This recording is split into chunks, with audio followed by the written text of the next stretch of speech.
yeah. Oye, es nada más y nada menos que el motherfucker Blasphemite de Plaza de Kings.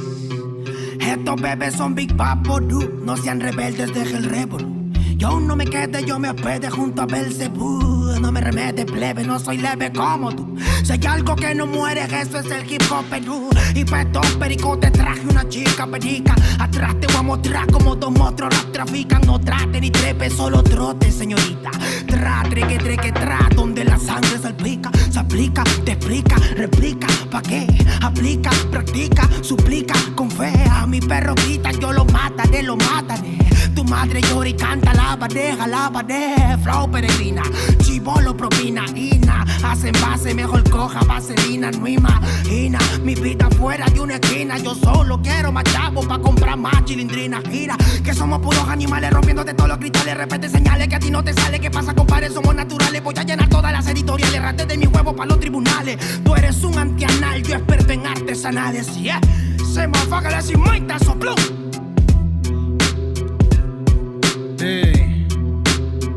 Cerco 92 P09 está en la casa, barrio. Escucha bien. Así se hace, Yo.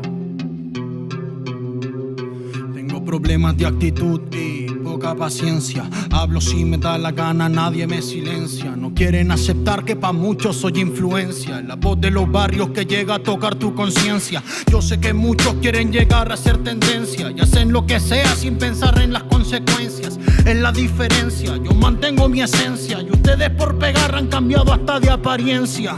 Y no es que lo diga yo, pero la gran evidencia es que cambian de personalidad con frecuencia. Y no son locos con inteligencia, solo quieren un poco de atención con insistencia. No presumo en nada, hago todo a mi conveniencia. Por eso te doy una sugerencia: conmigo no busquen competencia, que llevo 10 años ganándole a la vida y lo sabe la audiencia. La firme, qué ocurrencia, ¿cómo pueden joder sin prudencia? No se dan cuenta que mi experiencia es a base de exigencia.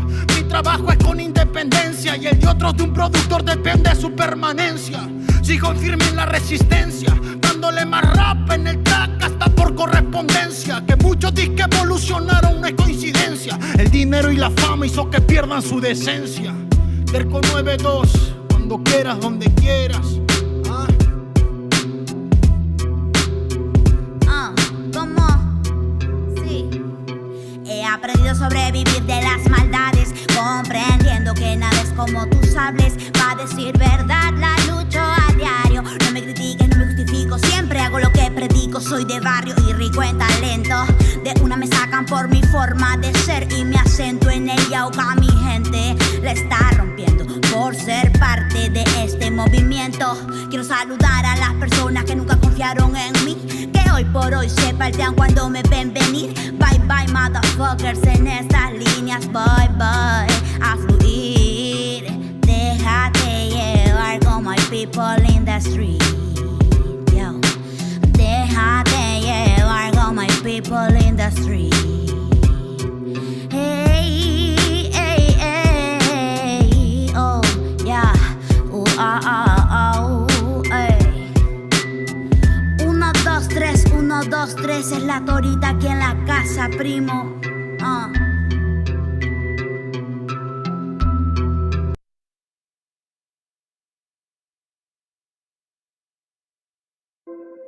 Copyright disclaimer.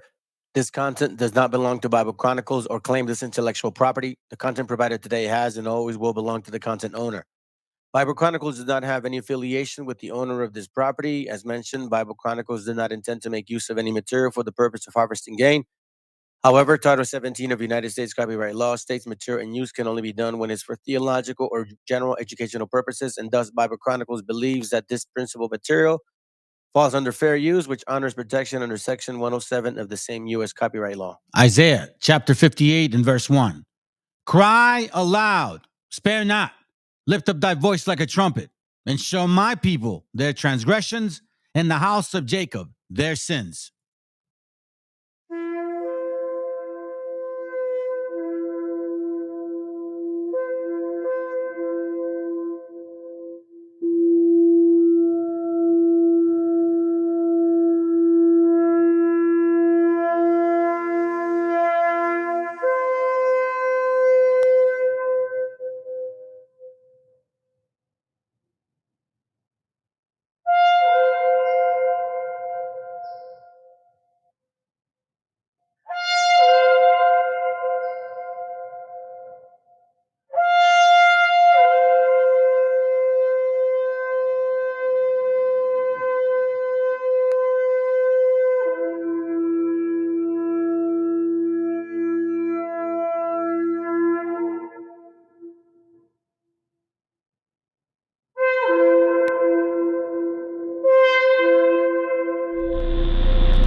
muerte por su casa pasó.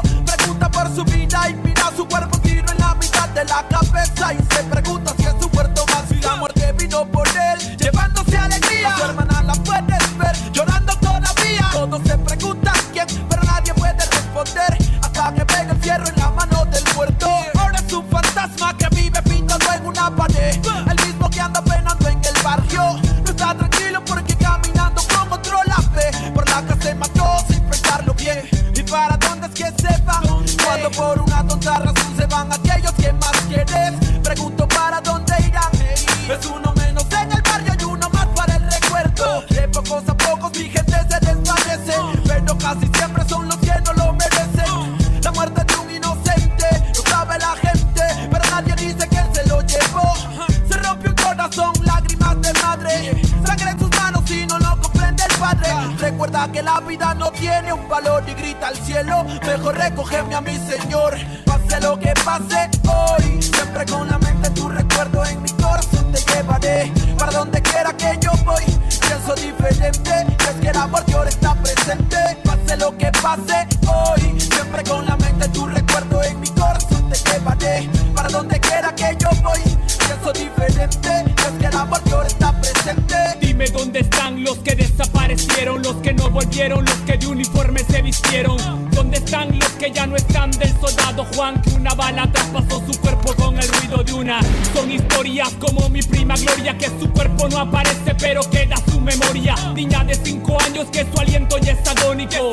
Encuentra cuerpo pero un hueso está en periódico. La vida es una tumba que la suerte te depara. La muerte está en la mano de aquel hombre que dispara. Padre que espera a su hijo que vive en la urbe, pero al día siguiente lo recogerá en la morgue. Se cuentan horas, días y también los calendarios. Primo, nadie sabe si caras en cementerios. Como mi amigo Mario que jugaba a ser sicario, hasta mató a su hermano y lo tomó como algo serio. Se cuentan horas, días y también las estadísticas. Para la policía un expediente más en balística. La lista aumenta y también el desenfreno, como aquel niño que golpeado en el hogar se siente ajeno. Le pone freno y toma la decisión, sacando la pistola de su padre en el cajón. Su lápida ahora pinta: hijo mío, te queremos. Si la muerte nos permite, algún día nos veremos. Pase lo que pase hoy, siempre con la mente tu recuerdo en mi corazón te llevaré. Para donde quiera que yo voy, pienso diferente, es que la muerte ahora está presente. Pase lo que pase hoy, siempre con la mente tu recuerdo en mi corazón te llevaré. Para donde quiera que yo voy, pienso diferente, es que la muerte ahora está presente. ¿Dónde van? ¿Dónde? Dime dónde van las almas que se pierden en el camino de la vida. ¿Dónde van? Dime dónde van. Que te tienen pulsos y otros por impulsos para el diván. Penas que se cuentan en la esquina. Cuidado con la neblina que la muerte se avecina por la acera. Joven estudiante muere en una balacera. Otro lío de pandillas que en el diario aparecerá. La vida se desaparece como el humo de un cigarro. Locos disparando desde un carro. Otra vida que se pierde bajo el cielo gris. No se puede ser feliz cuando gente muere en un desliz. Como Marco que soñaba con ser narco, viajar en barco y olvidarse de las penas en su cuarto. Pero cada vez que parcha ya se siente harto y su corazón marchito marcha para el infarto. Almas en oferta como Berta, que se acuesta en una cama pero en otra se despierta. Son 14 años y ya perdió la niñez. Se desaparece un viernes y no regresa en 2 o 3. Coleccionando amores sin importancia a los rumores. Malos menores sin temores y sin valores, deambulando en cada sitio, con el futuro a convertirse en un graffiti. Pase lo que pase hoy, siempre con la mente tu recuerdo en mi corazón te llevaré. Para donde quiera que yo voy, pienso diferente, es que la muerte ahora está presente. Pase lo que pase hoy, siempre con la mente tu recuerdo en mi corazón te llevaré. Para donde quiera que yo voy, pienso diferente, es que la muerte ahora está presente.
Definitely.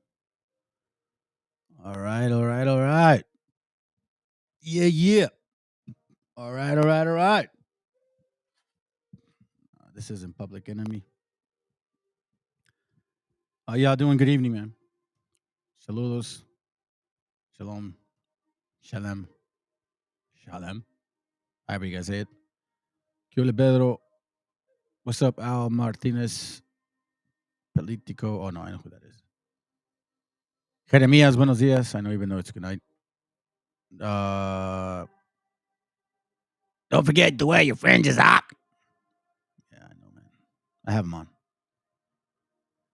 Purple wearing Phoenicians, Edomites got them, man. Sometimes it's hard to jump on schedule. It's just unlike other channels, like, I do work. And then I do actually have some stuff that, we all go through. Anyways, without further ado, man, let's get going. Today's topic, the proper one.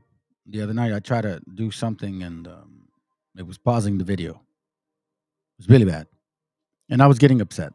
And I didn't think it was a good idea. So I just shut it off. So hopefully this goes smooth. I hope you guys can appreciate it, edified, or for some, like also like to call this a show. So be it. Again, the topic is the Templar and Freemasons. Now, don't think that it's just based on. It's based on this. It's based on this. It's based on their unity. Okay, it's based on that. All right. So, Lord willing, you guys get it. All right. Let's begin. Long video. Come on, man. Get your act together. Get your act together, bro. There you go. Let's go.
Thank you, brothers.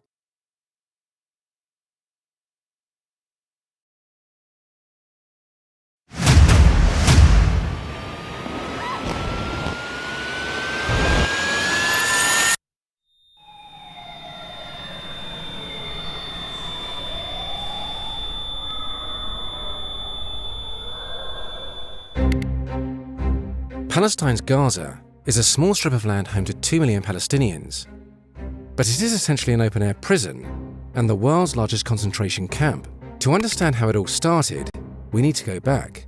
In 1947, the UN proposed a creation of 2 independent states out of the historic Palestine, with Jerusalem under the international regime. The United States government is willing to participate in a United Nations program to assist the parties involved in the establishment of a workable political settlement in Palestine.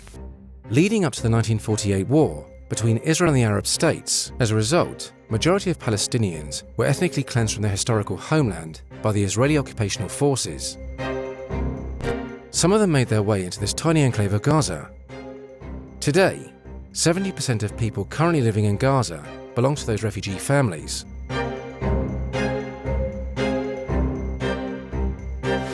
Israel maintains direct control over Gaza's air and maritime spaces and over its mainland border, limiting everything and everyone that passes through it. Effectively cutting off and isolating Gaza's population from Palestinians in the occupied West Bank and isolating it from the rest of the world. The blockade has caused a perpetual humanitarian crisis for the Palestinians in Gaza. Without being able to develop industries due to the blockade, unemployment levels in Gaza are among the highest in the world, with 62% of Gaza's youth currently jobless. 1.3 million of 2 million Gazans require food assistance. Since Israel's blockade prevents Gazans from constructing pipelines, 78% of the pipe water in Gaza is unfit for human consumption. Israel's continued blockade and indiscriminate military assaults have targeted Gaza's ambulances and hospitals. Israel has launched 4 long and indiscriminate military assaults on Gaza in 2008, 2012, 2014, and 2021, destroying much of its health infrastructure, killing thousands of Palestinians, including scores of children. On the 17th of October 2023, the Al Ali Baptist Hospital was targeted by an Israeli airstrike, killing at least 500 people.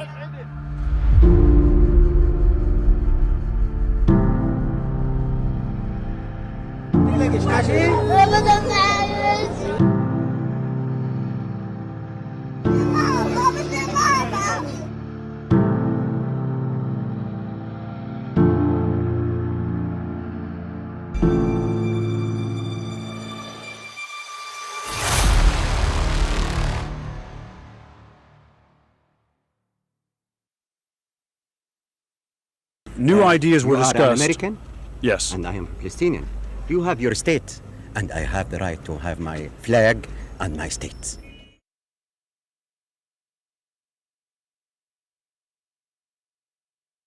Pretty heavy points. Pretty heavy points. So let's continue because there's a point to this. All right. Let's continue. So I want to remind you all, imagery is important. Okay.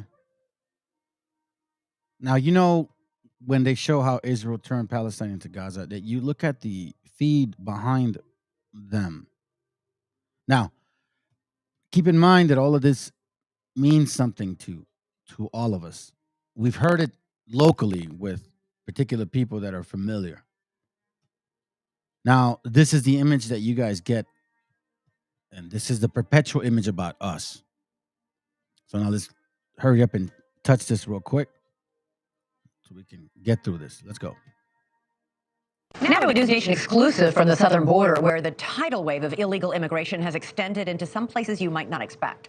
We got a first-hand look at how the state's specialized tactical unit tracks down and arrests gotaways in Texas, migrants who cross illegally and escape Border Patrol.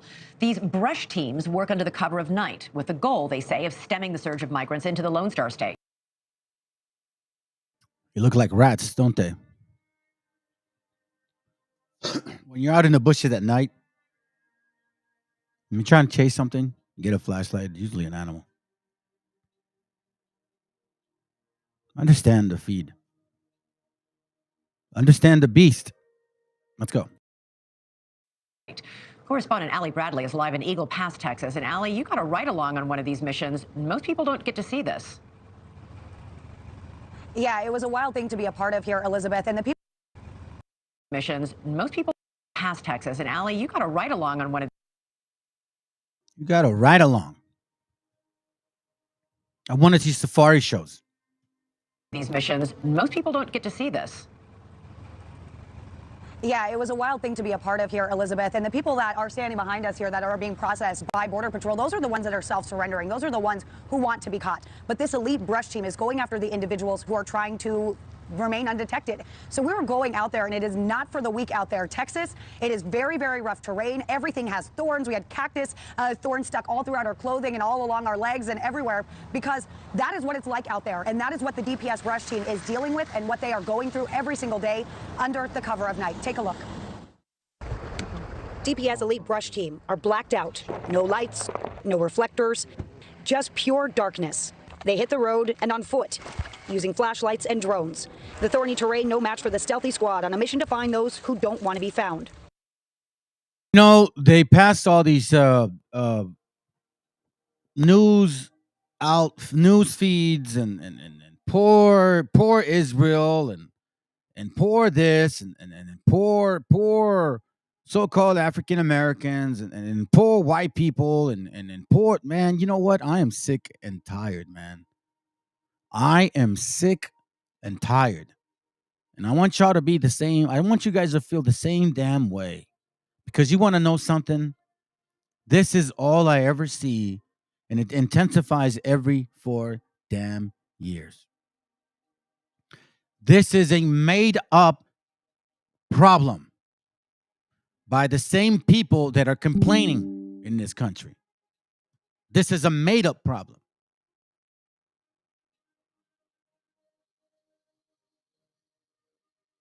Unless you think otherwise. Unless you think, well, no, it's because people are breaking the law and they should be respectful. Shut your ass up. Jeremiah 49:7, it reads, concerning Edom, thus say the Lord of hosts, its wisdom no more in Teman? His counsel perished from the prudent? Is their wisdom vanished? Is their wisdom vanished? At one point, people thought y'all were somewhat bright, somewhat smart. We see the stupidity of every single one of you. Flee ye, turn back, dwell deep, O inhabitants of Dedan, for I will bring the calamity of Esau upon him, the time that I will visit him. So how do we know who this guy is? Here's how we know, or how they are. Now, am I saying all of them? No. There's tribes, family. If grape gatherers came to thee, would they not leave some gleaning grapes? Do people that steal, usually they don't steal everything, but these people have showed us that they take everything. If thieves by night, they will destroy till they have enough. But I made Esau bare. I have uncovered his secret places, and he shall not be able to hide himself. Now, this isn't the topic, but I will do a class on how these guys are planning on going underneath in tunnels. Scripturally, they will be found. That's for sure. His seed is spoiled, and his brethren and his neighbors, and he is not. So all of this that they believed, they really believed it. It's like a broken egg inside without being cracked just yet. You ever shaked one and left it in the sun? In case you never have, you should try it one time. Shake one up real quick. Leave it in the sun for several days. See what happens a few days after. You're going to find out real quickly that it's not a good smell. That means spoiled apesta, güey. Like for real. A ver, que alguien me explique. Let me see. We see them looking stupid because their degeneracy is destroying them. Just like the Greco-Roman forefathers in ancient Rome. That's how you see this red pill alpha male. Yeah, for sure. Without a doubt, bro. That actually shows extreme insecurity, man. His seed is spoiled, and his brethren, his neighbors, and he is not. We see, again, the fruit don't fall far from the tree. In a tree that is crooked can never be straight. Can never be straight. And just like that, they are. This young illegal immigrant discovered hiding in the shoulder-tall brush. Hola, ¿cómo estás? Soy un periodista, me llamo Ali. He tells me his name is Vilda, and he's 22 years old. His journey started in Honduras and ended here last night. News Nation cameras were rolling this rainy night as 8 illegal immigrants were arrested for criminal trespass on a private ranch. Mucho gusto, Ali. 2 of the men who said 8 illegal immigrants. 8 illegal immigrants. You want to know, man? A ver, que alguien me explique. Man, I'm trying not to cuss this time, family, but I am so effing sick and tired of that word. Because when did these white and black folks and Asians and Arabs and all of you guys become legally? You are the number one foreigners of this continent. And I don't give a shit if you sit here and tell me, you're still stuck with that. Why do you keep reminding us of 1776? Of your damn Constitution? Isn't that back in the day? You keep reminding us of your historical statues, but yet you don't want to bring up history. So I'm really sick and tired of this name because, quite frankly, family, this is all a created situation here. All of this right here is a created situation right here. Look, you see this people thumbs up? You see the thumbs up, right? 8 immigrants arrested. Watch the stuff that they say. This is why we need our military defending our borders, not everyone else's. The situation is intolerable. Close the border now. I'm so grateful they are catching these illegal immigrants, and they should be returned to their country. Wow. You should be returned to your country. Yo, that's a damn great point. Because, it is funny how Article 1, Section 10 guarantees state that sovereign power to repel an invasion. Okay, well, that's kind of funny because in the same article, if you want to actually get technical here, well, then every treaty that you guys have written has been destroyed and broken. So this so-called article, Section 1 that you want to bring up, guarantees you shit. It guarantees you nothing. Your so-called sovereign, God-loving state, you know how you got that damn state stolen? How? How did they get it stolen? Let me just say this real quick. Let me just say this, family. Through the doctrine of discovery. You actually use that religious old papal bull in the U.S. Supreme Court in 1823. That's how you actually went about and said, hey, well, the Monroe Doctrine makes perfect sense. That's how you got into 1848 or 1846 Hidalgo. This is exactly how you did it. You want to then separate church and state, but now you want to do state, and then you don't want to talk about church, because then you go and say, God bless Texas. Do you not understand the laws and the scriptures say exactly not to do, which you're doing? Thou shalt not move landmarks. Thou shalt not steal a man's land. Thou shalt not put a man in slavery. It's funny to me. It is so funny to me that you guys are such a selective bunch of individuals. They were from Honduras, told us they tried to go the legal route, but say after a month of failure, they believe sneaking in was their only option. But they now face state charges for criminal trespass. Their hopes at asylum down the road dashed by their impending criminal record. The difference, the work that we're doing here on these ranches, these are individuals that are evading capture.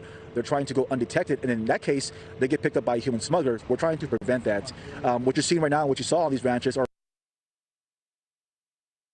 illegal immigrants that are here for economic reasons. And the most part, the majority that we've come across are here for economic reasons. They want a better life, we understand that, but of course that does not meet the current asylum process. So that's what we're trying to prevent. Lieutenant, see here clearly that it's because of economic reasons. He said it himself. Economic reasons.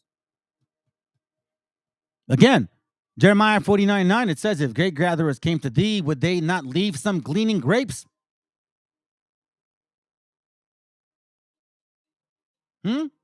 Would it be not possible? Let's continue. We're setting this up, family. We're setting this up. This is all going to connect once we get to the end, and then I got a long video to show you. Not a long video, but it's a video that I've been wanting to show you for some time. We read this before, so let's see if we can actually watch it again.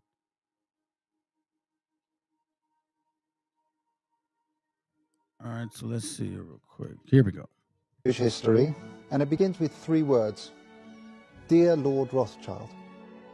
Dear Lord Rothschild, I have much pleasure in conveying to you, on behalf of His Majesty's government, the following declaration of sympathy with Jewish Zionist aspirations, which has been submitted to and approved by the Cabinet. Primarily a movement from Eastern Europe, but they didn't clarify who was in charge of that movement.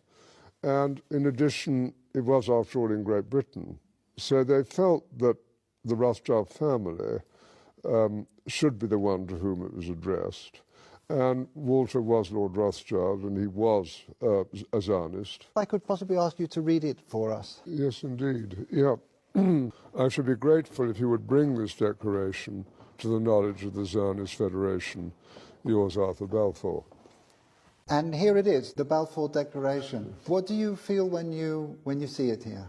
I genuinely feel it's one of the most extraordinary moments in the history of the Jewish people. Meyer Amschel Bauer, born in Frankfurt, Germany in 1744, was a moneylender and a goldsmith on Jew Street, whose shop had a sign out front with a red hexagram on it. Eventually, he would change his name to Rothschild, which is German for red sign. Rothschild soon learned that loaning money to governments and kings was more profitable than loaning money to private individuals. Not only were the loans bigger, but they were secured by the nation's taxes. Meyer Rothschild had 5 sons whom he trained in the skills of money creation and sent out to the major capitals of Europe to open branches of the family banking business. Where does that symbol come from? It's never written explicitly in the Bible itself. Is it in the Talmud? Perhaps. Is there a passage in the Bible about that or no? No. Okay. So you're not really sure exactly where that comes from? No. You got me. Is it nobody knows, huh? I don't know. I'm not. There must be somewhere. I do not remember exactly. I believe that what they call the Star of David is actually the Star of Remphan. Because when you study the Bible, you'll see that when they worshipped other gods, the Bible talks about them carrying the banner of the star of their god Remphan. You took up for yourself the star, that's the 6-1 star, of your god, called Remphan or Kiyun. All these were names for Moloch, the great Baal, the great fire god. It was the devil. Beelzebub. They sacrificed their own children, the Jews did, to the star god. When they worshipped a false god, they had the Star of Remphan as an icon and as a symbol. We never see a Star of David in Scripture, but the star of the false god Remphan. And so we know today that they are not worshiping the true God, because the Bible says, he that denieth the Son, the same hath not the Father. But he that acknowledgeth the Son hath the Father also. If the Jews do not believe on the Son, the Bible says they don't. So again, this is an actual setup to the whole process here, and whoever Marvell is, I'm not really interested in entertaining you right now because I want to finish this class. It's pretty long. Come another day. I'll waste my time with you. Right now, I got a purpose here. And we ain't got to prove shit, to be honest with you. Scriptures are clear as to who they are. It's clear. And if you really, really, really want to know, I can take you through our migration. I can show you that we still practice the food, the clothing, the customs, the history, the name. I can even show you where the scriptures apply to us thoroughly. And with books too. We didn't come around Africa. We don't believe that stuff, man. So if you believe that that's what we believe, you're in the wrong channel. Because I'm one of the few that actually I'm one of the first ones that have shown our migration. Nah, I'm not gonna go live with you either. I don't want to debate on text, man. If you want to talk to me, bro, get on, or you can come another day. But I'm gonna go in my class. Watch around, man. It's all good. It's all good, family. You know, he's being somewhat respectful, man. He has. It's cool. It's cool. Oh, by the way, fam, I'm gonna tell y'all something. The whole name of Yahweh, Bahashem Yahweh Shai, I'm gonna prove how that is not real. And I'm gonna show y'all through historical books the actual name of the Most High. But that's in class. And just to let you know, this is a long process. This is a long process. I've been going through a long process in these classes. If you show up, you're kind of late. But anyways, let's continue.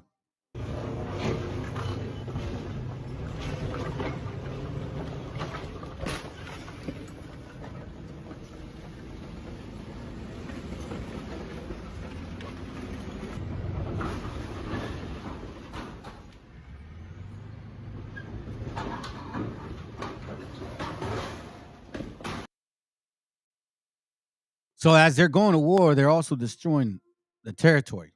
I find it interesting, family. I find it very interesting. It's all connected. Freemasonry, you know what I'm saying? What do you call it? People that are interested in taking advantage and conquering.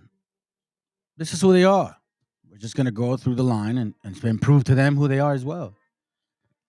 There's a history that they deny, what is totally okay with us. That's why we have, I have some examples, and I want to really show it today, on why there are people that are very sincere about who they are according to the Bible. They don't go through science and then use the scriptures. If you believe the Bible, then you'll know that the original man didn't come from Africa.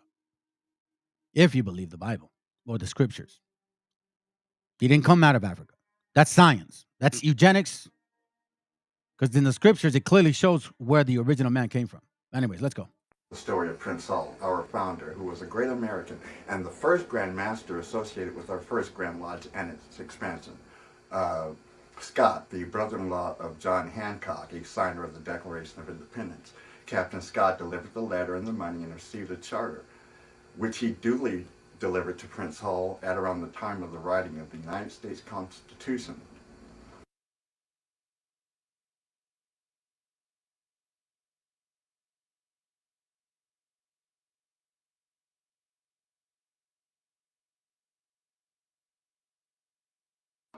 Wake up! I've got one that can see.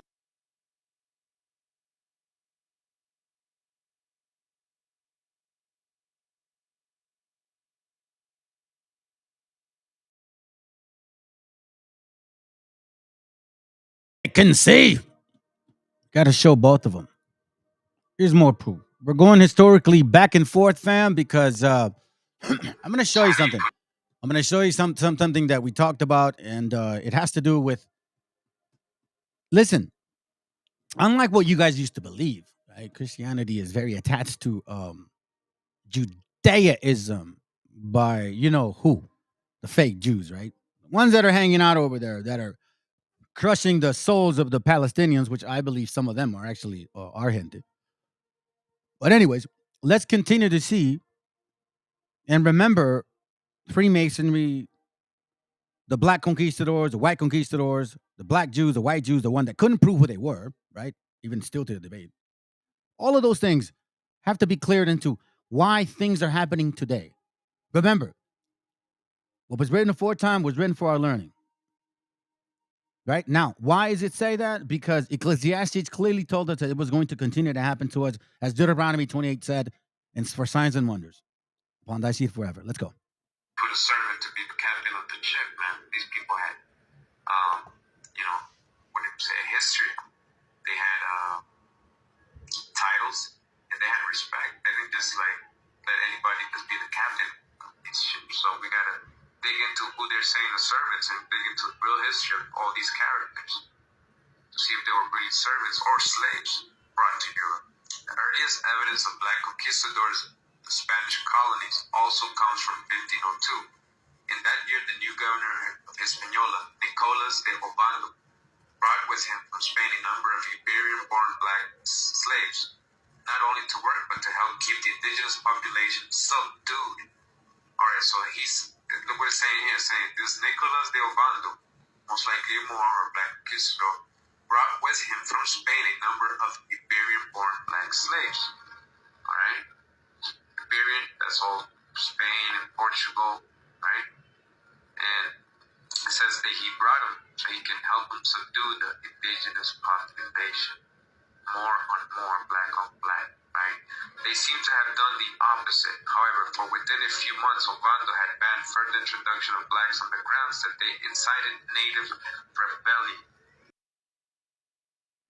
Hey, Pedro, I think it's that chick, dude. Because you're getting emotional. I just told you that I'm going about my class, but you keep saying, asking questions after question. You are showing the same spirit of the girl that comes and acts like a man on this channel, says she's not, doesn't answer if she is or isn't. You're acting like that again. Now, she says, please respond. So I would advise you, Marvell, to stop typing because you look like a chick. And because of the person.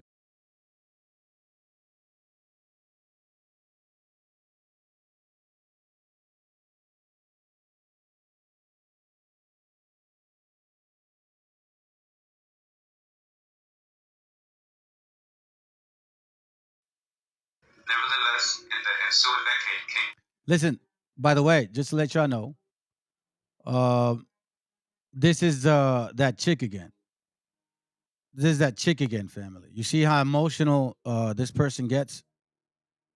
One text, 2, 3, then she goes and insults, and then does this again. It's the same one, you know, the other one, same one, Yehudi.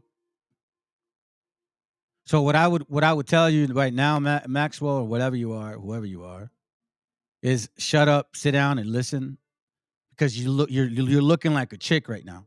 And the only reason I'm telling is because there's a chick that comes here all the time, acts like a totally emotional, but doesn't admit it. It's a girl. So right now you're seemed that way. So if you're not her, then be quiet or leave and come back another day, because I'm not gonna go back and forth with you. Let's go. Ferdinand repeatedly permitted and encouraged the taking across the Atlantic of black slaves, who continued to enter the colony in small but steadily growing numbers and participate in Spanish expansion in the region.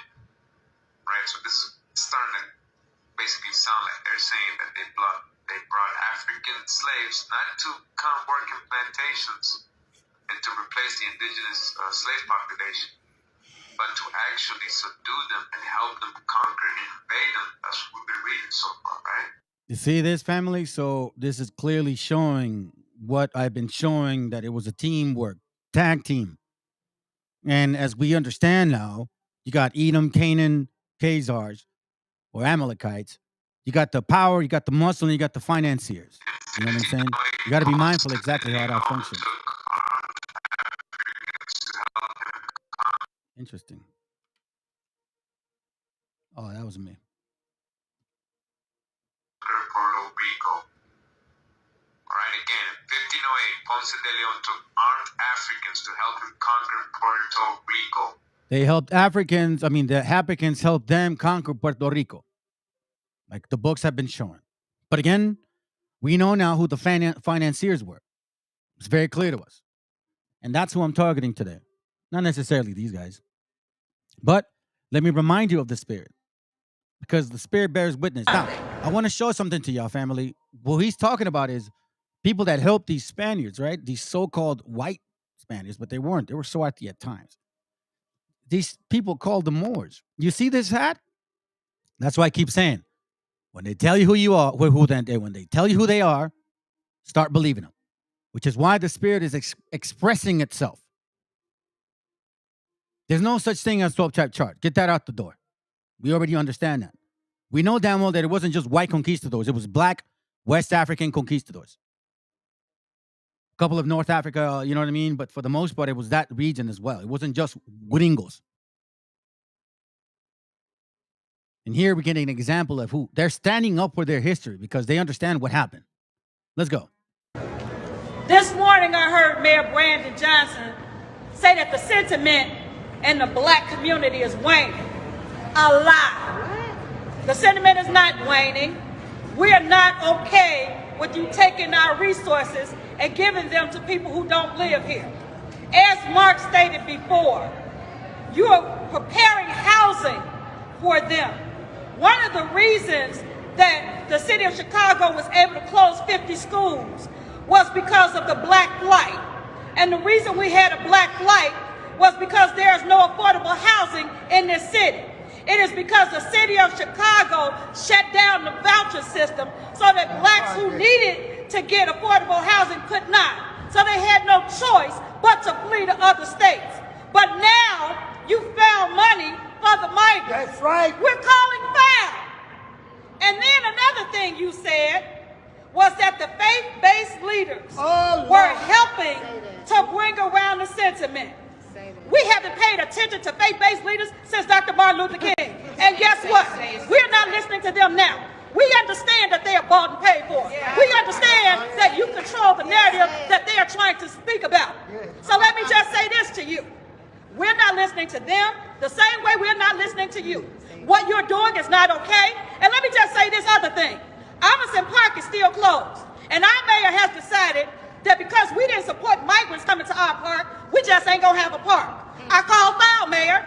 You love to stand around and talk about how you're a black man. That's all you are, is a black man. And we know that all black folks ain't skin folks. And those of us who didn't know that, you're giving us a great lesson. So we thank you for that. No, the sentiment has not changed. We are still for black people. We are still for this city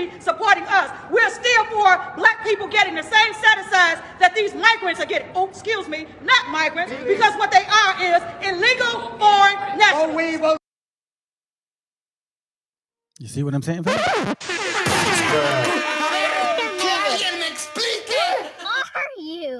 You still want to kiss ass? You still want to bend the knee for that stupid ass chart? You still believe that these people are actually people of the book?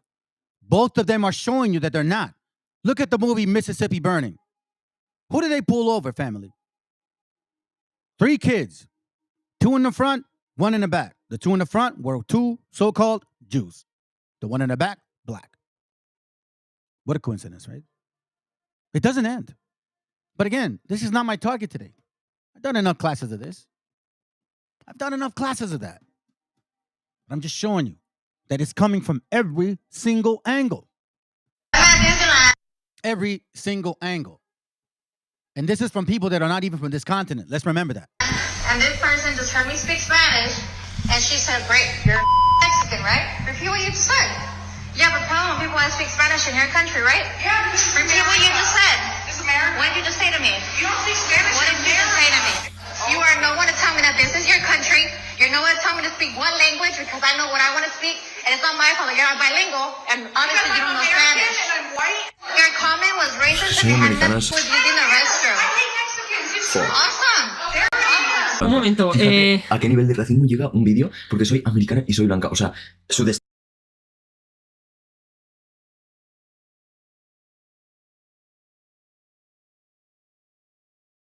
Did you see the video of conservative Cuban-American politician Maria Salazar wrongfully praising Argentina as having only one culture, only one religion, and only one race? Y tiene una sola cultura, una sola religión y una sola raza, completamente homogéneo.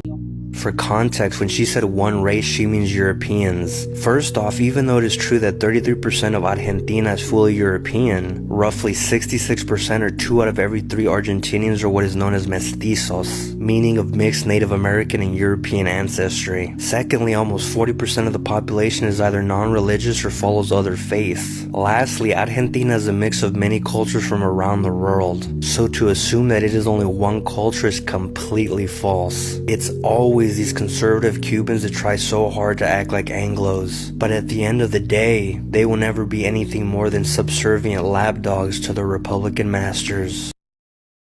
Not necessarily, family. Not necessarily. Remember, a lot of our Maya brothers and sisters were still being transported in slave ships to Cuba from 1846 through 1860. We know that.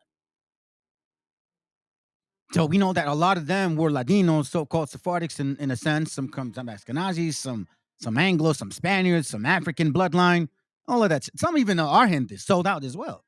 Oh, don't think that it didn't. Again, we're talking about a variety of people, right? Saying you guys are illegals, you don't matter, it doesn't matter. Ron DeSantis endorses deadly force against migrants suspected of trafficking drugs. Today in Texas, Florida Governor Ron DeSantis feeling the heat, taking on the GOP frontrunner, blasting Donald Trump for not being tough enough at the border while he was president. He's promising a lot of the same things this time that he did last time, and he didn't deliver on it. DeSantis speaking with NBC News and rolling out an aggressive crackdown to deter illegal border crossings that includes re-implementing the Remain in Mexico policy for asylum seekers, ending birthright citizenship, and allowing the use of deadly force against people who cut through U.S. border fences. Ending birthright citizenship, family. Ending birthright citizenship. Now, the question would that be applicable to white and black so-called foreigners or Asians or Arabs? The fact is, you cannot, how in the world do you somehow believe that you are so-called chosen when everything about you is contrary to the fact? I'm going to show, and I'm going to continue to show that these so-called chosen people are not. And if the shoe fits, put it damn on. Put it on. You evangelicals, all you so-called Christians, you're nothing but a bunch of Christmas Christian lovers, man. Y'all worship damn Nimrod more than the actual Most High himself. Let's go. fences. Once you cut through the wall, you have hostile intent because you're obviously running drugs. You absolutely can use deadly force. DeSantis has sent hundreds of law enforcement personnel and National Guard members to help patrol the U.S. border. We rode along on a helicopter tour with the Texas Department of Public Safety. The pilot telling us he's seen border crossings drop in. Seen border crossings drop. Now, what do I continuously show you?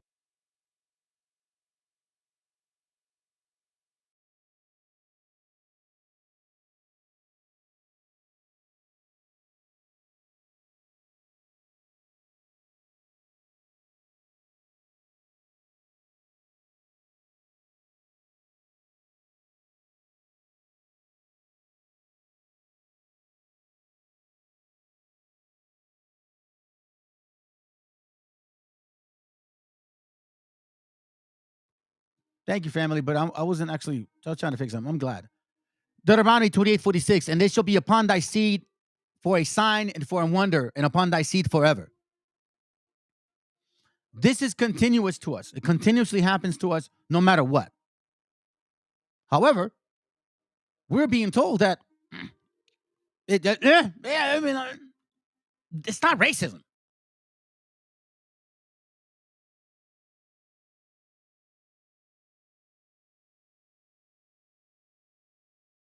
Even against Irish, but not against y'all. Yet we continually see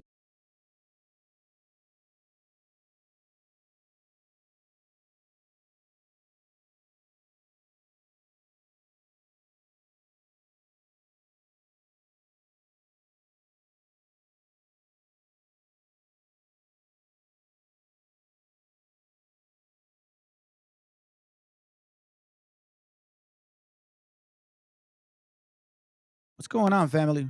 Thank you. Thank you. Deuteronomy chapter 28, verse 46. And they shall be upon and that shall be upon thee for a sign and for a wonder, and upon thy seed forever. We are continuously seeing these curses over and over again. Now, these are actual curses, family. Our gente is, like he says, it's for an economic reason. They have to leave their country. That is not a man that gets pulled over and because of a dumbass, he runs away and gets shot. Oh, that's a curse. No, that's stupidity. That's being a seditious individual. And we know who that is in Jubilees. Canaan. However, for us, we clearly see that these curses, verse 43, that a stranger that is within thee shall get above thee very high. Who are these people that think they're above us now? The nerve of these foreigners. A paper doesn't make you a person of this land. Your DNA is not of this land. Your blood is not of this land. You guys are from Europe and Africa. You're not of this land. A paper does not prove a damn freaking thing. So as far as I know, the stranger that is within thee shall get above thee very high. That's right. Calling us beaners, wetbacks, illegal aliens, black and white. Passing laws to make sure that we don't even get into Texas anymore. Because they want us definitely out of Florida. And this whole attitude too about very high, meaning they think they're better than us, fam. For example, now I want to touch on this, but every now and then we get visitors, right? And they come and question, I'll prove that who you. Why do you ask us if we have to prove it? Do we owe you money? Does our salvation have anything to do with yours? If we're not the people of the book, then my salvation has nothing to do with yours. Why do you care? Why does it matter? Well, guess what, fam? I'm going to show you that these people here, right here, okay, that this Psalms 83, that all these curses, right, that you will not be Israel anymore, and that these people, Psalms 83:3, they have taken crafty counsel against thy people and consulted against thy hidden ones. We were hidden, not they. They weren't hidden. They've always been neighbors. Africa and Europe is just a skip and a hop away. They have said, come, let us cut them off from being a nation. How do you cut somebody off from being a nation, family? You know what you start doing? You get rid of the history, right? Yeah. I'm going to show you what they've done. Let's cut them off from being a nation so that the name of our people may be no more in remembrance. So you don't know who you are. You will only accept what you're being told through religion and politics, or government, I should say, because government controls history. This is the abuse we get without hesitation. Now, it's normal to call you illegal immigrants. Oh, but hold on a second. If you say anything about a so-called Jew, I'm being anti-Semitic. And I'm glad this topic is of hand now. I'm so glad that the actual government of international countries are talking about this now. Because now the question is, so now you guys are talking Bible now, scripture. Now you guys are talking scripture. Because you're mentioning Semites. Okay, cool. So the Semitics are people of Shem. We still got two other roots, Japhet or Japheth and Ham. So now, if you're saying that they're those who they are, then who is Japheth and who are the Hamites? Who are they, family? Let's continue to watch this, man. Recent weeks after the end of the COVID border restriction known as Title 42. But he says the situation is still out of control. What are you seeing now compared to 5 years ago? Anybody that thinks this is a secure border is delusional. There's nothing secure about this. This group of mostly Venezuelan migrants blocked from reaching the U.S. by razor wire along the Rio Grande and Eagle Pass. Are you desperate? ¿Están desesperados? They tell me of course they are, and that they just want to come to America and work. DeSantis' critics say his immigration proposals largely mirror those of Mr. Trump, who, according to a new NBC News national poll, has the support of 51% of Republican primary voters. DeSantis' support has dropped to 22%. He's falling like a rock. People again. In mind, family, keep in mind that that's 52%. Now, we're talking about deadly, if they cross the border, then you know what? They have the right to shoot you. How interesting, family. You're going to block me now? Hold on. Come on. Don't tell me you're going to do that. Give me a second. Let me see if I can find some with the rancher.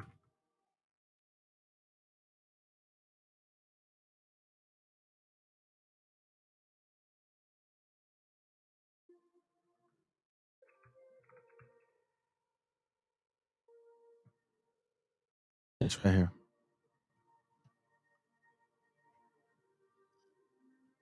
This right here. They're probably going to take it off, right? But let me see if I can. It says here, Gabriel Cuenbuitema was slipping across a rancher's land near the border. Hold on. Near the border, right? Yes, hold on. What the hell's going on with this thing, man? Stop. Let me see if I can get another one.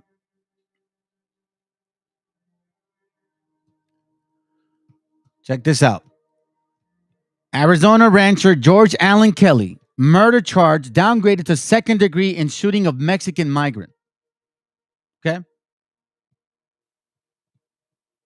$1 million bond accused of murder for shooting and killing a migrant on his property. Prosecutors claim he was targeting migrants to kill them, while the defense says he is being framed by violent traffickers. Debbie Douglas is a Texas rancher who also has had her own ranch broken into by migrants. She joins us now. Debbie, as someone who lives on a ranch near the border, what was your reaction when you saw prosecutors go after George Kelly in the first place, continuing to go after him in light of the fact that he was, quite frankly, defending his family? I believe that this is all a setup, and they're trying to use Mr. Kelly as an example to put fear into the rest of us that have ranches along the border. They don't want us to defend our property, so they're going to use him to try to put fear into us. You know, you live 50 miles north of the border. You're in Texas, and I know the laws in Texas and Arizona are much different, but you've had attempted break-ins 3 times for migrants in just the past 18 months or so, to the point where you had to spend $13 grand for security protocols, whether it be security cameras, some type of fencing, and security for your windows. You know, have you thought about what you would do if someone broke into your home like this? I mean, granted, I don't think they've gotten in yet, but what happens if they do? Do you feel protected? I will tell you this. I will stand my ground. I will fight for what's mine. They're not You know, I wish we would have had like reporting news when y'all were coming over here. It would have been nice. Hey, listen, they got a bunch of European white people, and they seem to be, this, and this. It's like, well, damn, if that's the case, I'm going to make sure I have a gun because I don't want none of these pale skin, so-called lack of trust, right? So check this out, fam. The other channel or the other page was saying things like, since when do illegal aliens have rights? Since when do illegal aliens have rights?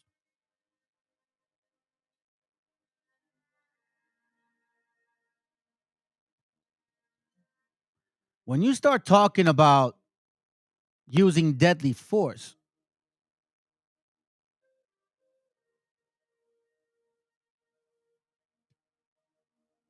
and then all of a sudden it doesn't matter. It doesn't matter. It's like no news.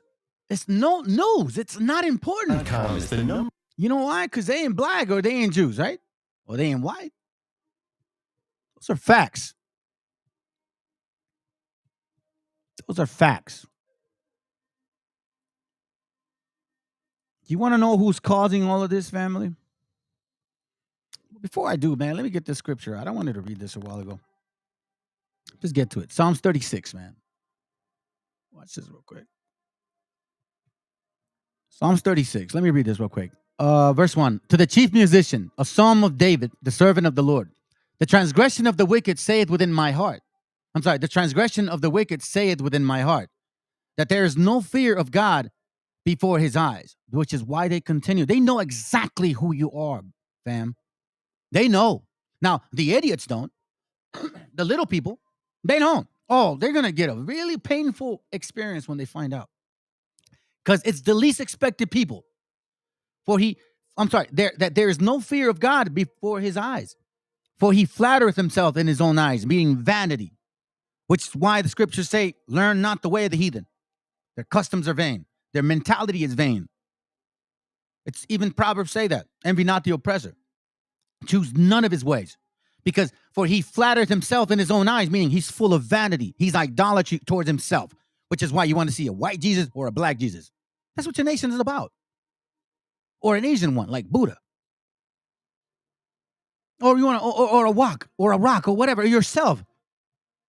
Until his iniquity be found to be hateful. Then it says, the words of his mouth are iniquity and deceit. How is that? They keep saying, oh, look at these illegal aliens, illegal aliens, illegal aliens. Get out of my country, which is not yours, which you stole, by the way. And then, these are Hondureños and Nicaraguenses, right? People like from Central America. We're going to find out right now exactly why is this even a problem, family? Why is that? Now, the sad part is that they keep assuming that it's so-called Mexicans crossing the border, yet the Mexican peso jumped twice its value and the dollar lost its value. Raza from Mexico is not coming over here. Dummies. I'm going to prove that it's you guys. You pale-skinned illegals are going over there. The words of his mouth are iniquity and deceit. He hath left off to be wise and to do good. The words of his mouth are iniquity and deceit. He had left off to be wise and to do good. No more does this person sound sane anymore. No more do these nations of people around us who seem to, I don't know, be so holy. Now you see the wickedness, body count, LGBTQ, pornography, pedophilia, and homosexuality. And all of these are nations that are not of this continent, not of this land. He or they devised mischief upon their bed, his bed. He, you mean they, said it himself in a way that is not good. He abhorreth not evil. Give me a second, bro. I saw you earlier, man. Thanks, by the way. Judges 1:10. But these speak evil of those things which they know not, but what they know naturally, as brute beasts, in those things they corrupt themselves. I saw that earlier, which is why I kind of just let it be, bro. But thank you. Excuse me real quick. Let me read this one. Sorry about that. Let me read this one real quick. 1 Timothy 2:24. Some men's sins are open beforehand, going before the to judgment, and some men they follow after. So some of them, family, are very clear. Some men's sins are open beforehand, meaning right away, going before judgment. And some, it's just in time, fam. There's a couple ways to look at that scripture. Let me see that real quick. Psalms 141:10, let the wicked fall into their own nets, while I with all escape. That's right, and pray. Very true. Because you cannot get around the fact that he devised mischief upon his bed. How can I make it a continuous mental oppression where I crush these people's spirit and they consider themselves as nothing?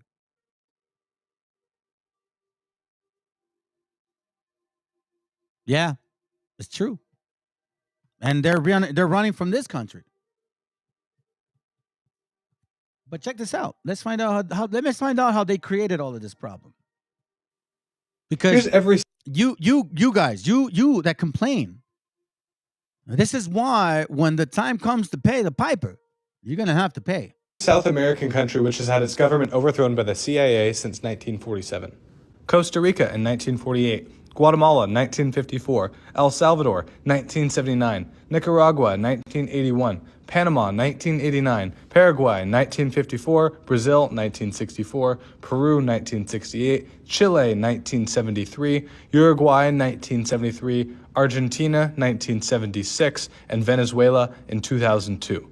Many of these were perceived as ideologically opposed to the United States, were leftist dictatorships, or were some combination of the two. Here's every South American country which has attention to Argentina as well. All right, let's go. Had its government overthrown by the CIA since 1947. Costa Rica in 1948, Guatemala 1954, El Salvador 1979, Nicaragua 1981, Panama 1989, Paraguay 19. We skip down. All of those countries are the ones that are coming over here. Let's go. 1954, Brazil 1964, Peru 1968, Chile 1973, Uruguay 1973, Argentina 1976, and Venezuela in 2002. Many of these were perceived as ideologically opposed to the United States, were leftist dictatorships, or were some combination of the two. All right, let's keep going. Here, let me show you this real quick. This one's in Spanish. All right, so follow me here, family. Like I said, the topic at hand, like I said, the topic at hand is what? Let's not forget. Who are these people?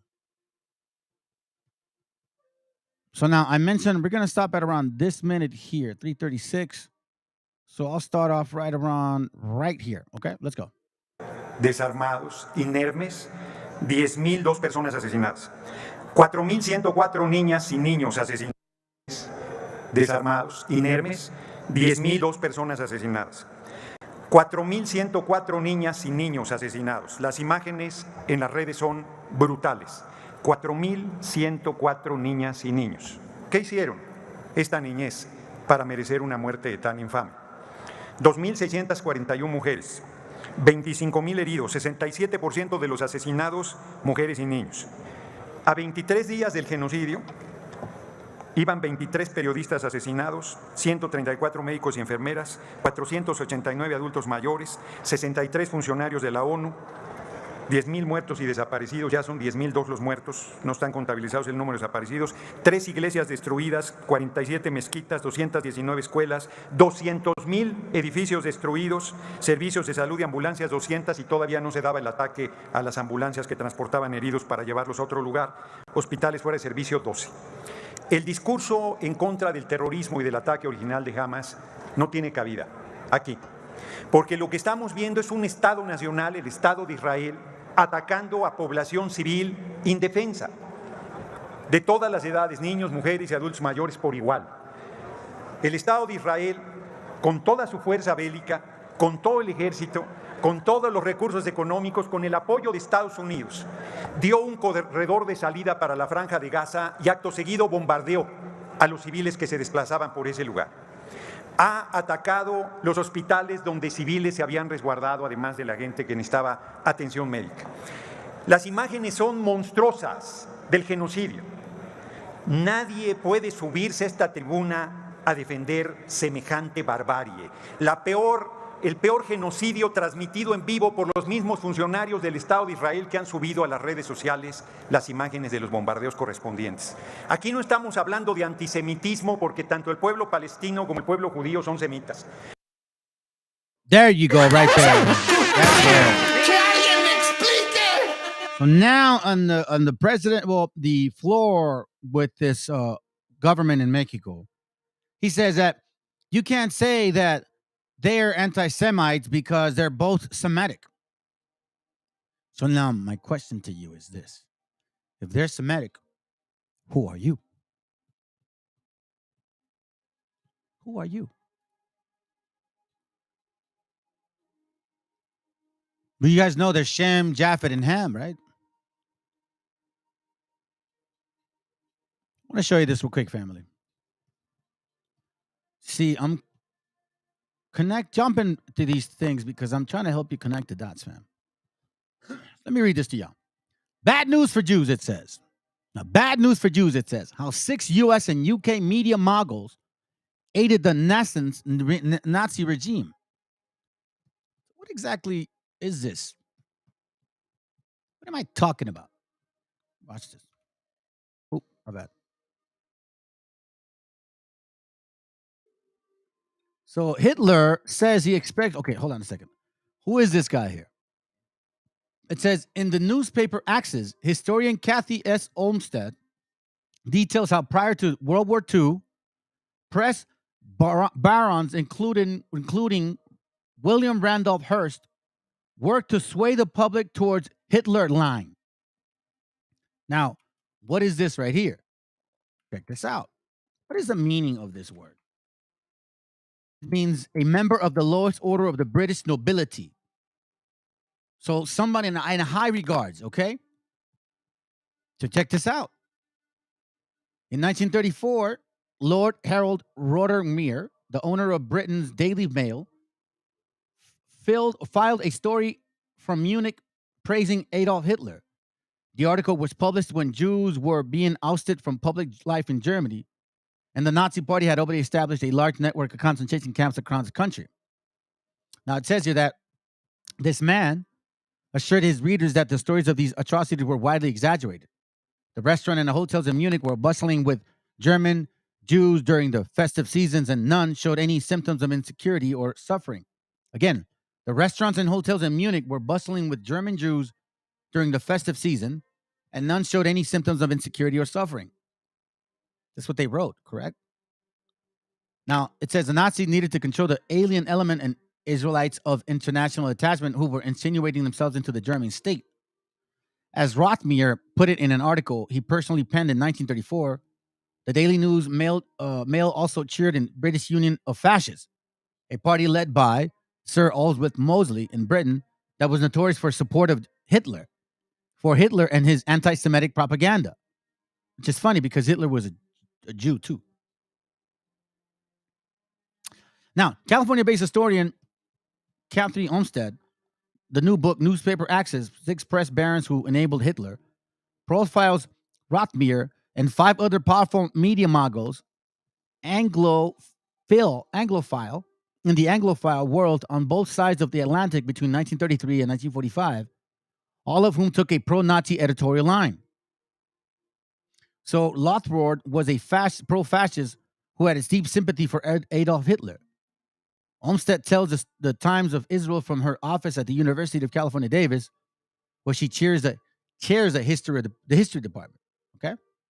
Now, as she writes, she introduces her first book. For years, Rothermere and his fellow press barons in both Britain and the United States pressured their nation's leaders to ignore the menace of fascism. This is her, right? However, check this out. Where are you at? Where are you at? Where is this guy at?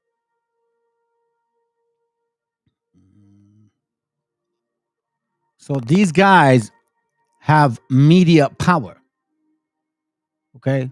They're decision makers when it comes to printing. All right. I want to show you how this guy's. Look, William Randolph Hearst paid Hitler and other top Nazis an average of $1,500 per article, or $20,000 in today's money. By giving fascist dictators access to the American public, allowing them to present themselves as peace-loving champions of order, Hearst helps to normalize fascism in his 30 million readers. These press barons did not just sell the news, they constructed it and lied as they reported events so that they could make a lot of money and gain political influence too. Olmsted says Britain's daily news, yada, yada, yada, blah, blah, blah. Right? So why am I sharing this? Who's this guy here? This is why I'm sharing this, family. See, in order for you to understand history, you got to look back just a little bit. This is, I cannot remember honestly what book this is from, fam. I wish I had it, but I'm just going to read it to you, okay? It's page 43. I'm sure I'll remember it before I finish, okay? I'll try it. It says, that fall, the stock market crash of October 1929 and on the onset of Great Depression led to sparkling unemployment, heightened anxiety levels, and a widespread scapegoating of immigrants. The belief that foreigners stole U.S. citizens' jobs, drained public coffers, carried diseases, committed crimes, and harbored communist and radical political views resulted in rising chorus across the country calling for their expulsion. Not only that, the coup d'etat, that's what it was. When they were against so-called capitalism, they would call themselves what? They were communists. They were radical. They were radical politicians. Now check this out. Look at the name. William Randolph. What a coincidence, right? William Randolph, again, the nation's most powerful media mogul, repeatedly used the pages of 28 newspapers, which reached 5.5 million daily subscribers, 7 million people on Sunday. They lied because it said 30. To call for the deportation and harsher immigration laws. The farmers rid his barns of rats. Y'all are rats. You understand that? You guys are all rats. The farmers rid his barns of rats. That's what that guy did. When he shot that brother of ours, he saw them as animals, rats. His hen house of weasels. Good housekeepers wage ceaseless war against vermin, heathens, illegal aliens, beaners, wetbags, spics that we're going to run Operation Wetback on y'all. Again, for signs and for wonders. Upon thy seed forever until we get it right. And employers will not have dishonest people about them. Then he says, no man keeps his own house of those that are enemies of his family for any other reason harmful. Uncle Sam should clear his house thoroughly of all undesirables.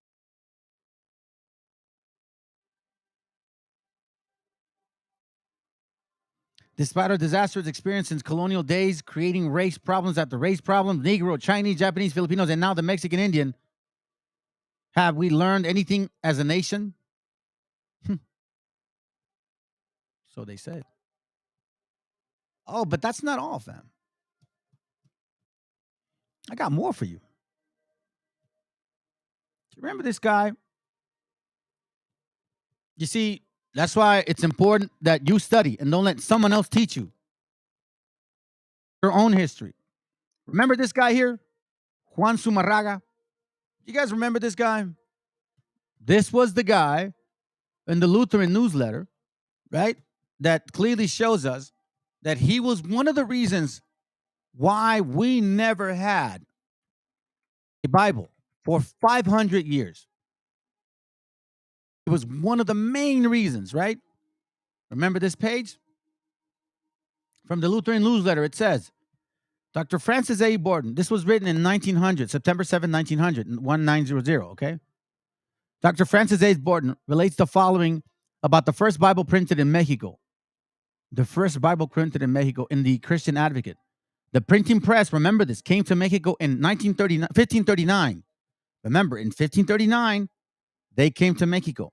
For in that year, there was printed in Mexico in Spanish a brief compendium of Christian doctrine, and under the auspices of the famous Bishop Fray Juan de Zumarraga.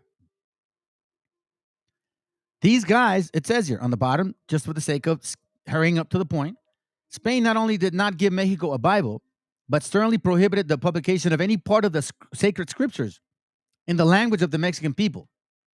That prohibition is still in force. You see this? It was only in Castellano and in Latin. Not yet, though, until 1831 through 1833.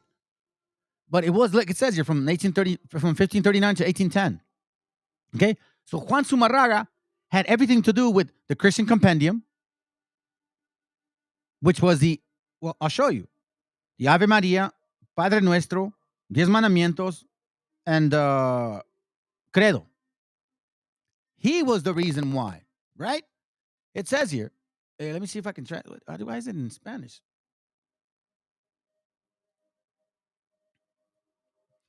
It says Juan de Zumarraga was the first bishop of the Diocese of Mexico, where he arrived in 1528. You hear this? He brought the first printing press to the New World. He was consecrated on 27 April 1533. He became an archbishop. He founded the first chapel honor of Saint Mary of Guadalupe, right? So this guy's attached to the Christian compendium.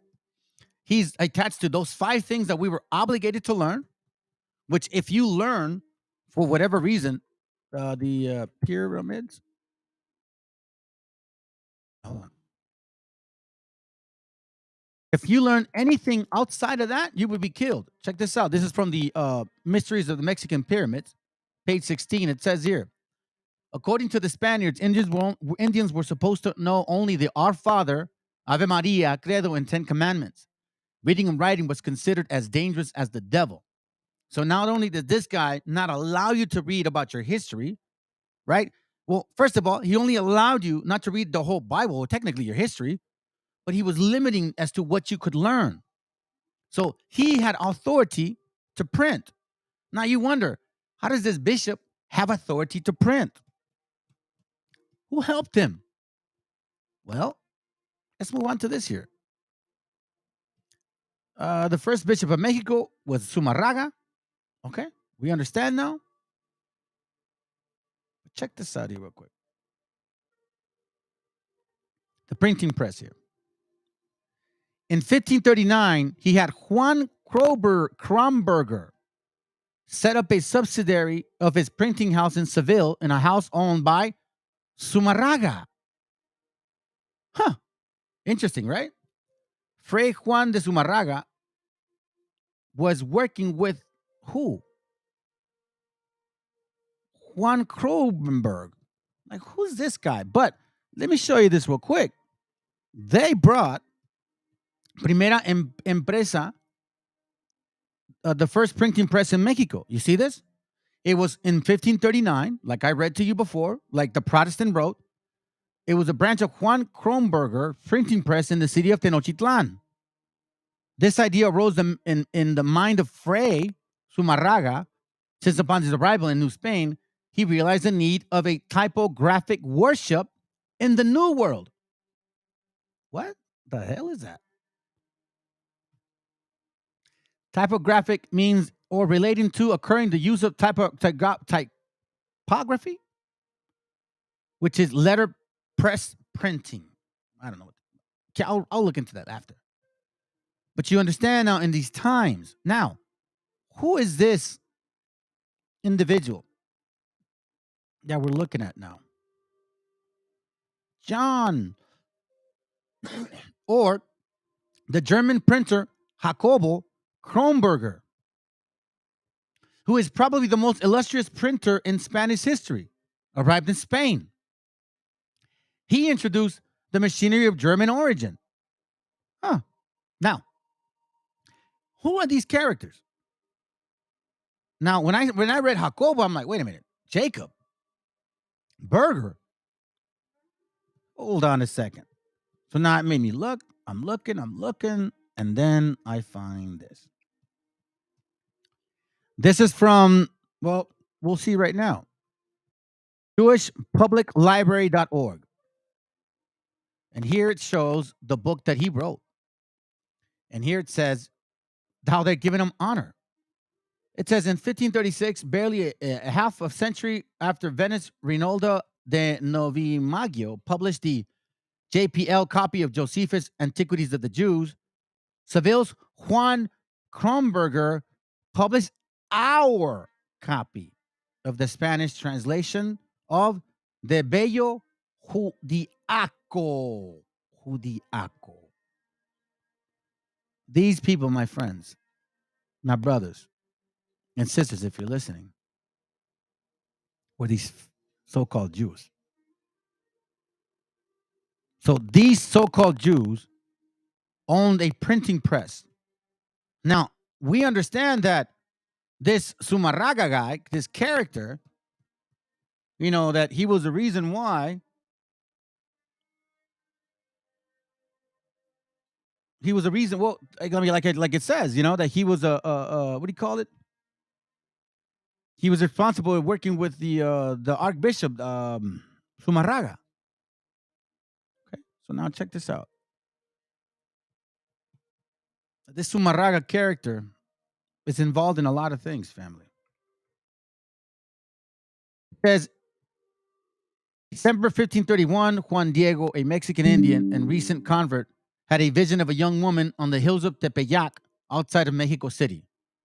So this is the whole concept creation of supposedly the Virgin Mary was, I guess, showed up in Juan Diego's little, you know, gavan and shit, right? All that stupidity. That's what they say. Well, I'm going to show you this real quick.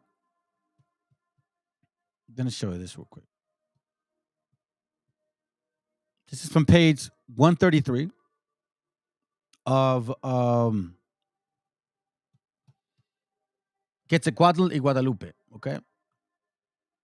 It says here, it's in Spanish, so aguántense. I want to read this. It's a lot. That's a lot. Matter of fact, let me just get to the point. I'll skip this. I just want to get to the point, family. Page 55. Watch what it says here. Okay. I read this to you before, but now it's going to connect, okay? La lucha contra la supervisión. This is page 55. Quetzalcoatl y Guadalupe, okay?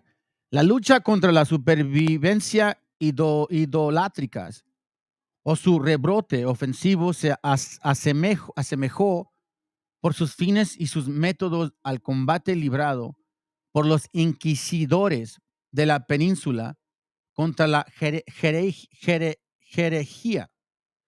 El primer obispo de México, el franciscano Fray Juan de Zumarraga, parece haber dado prioridad a esta tarea de inquisidor.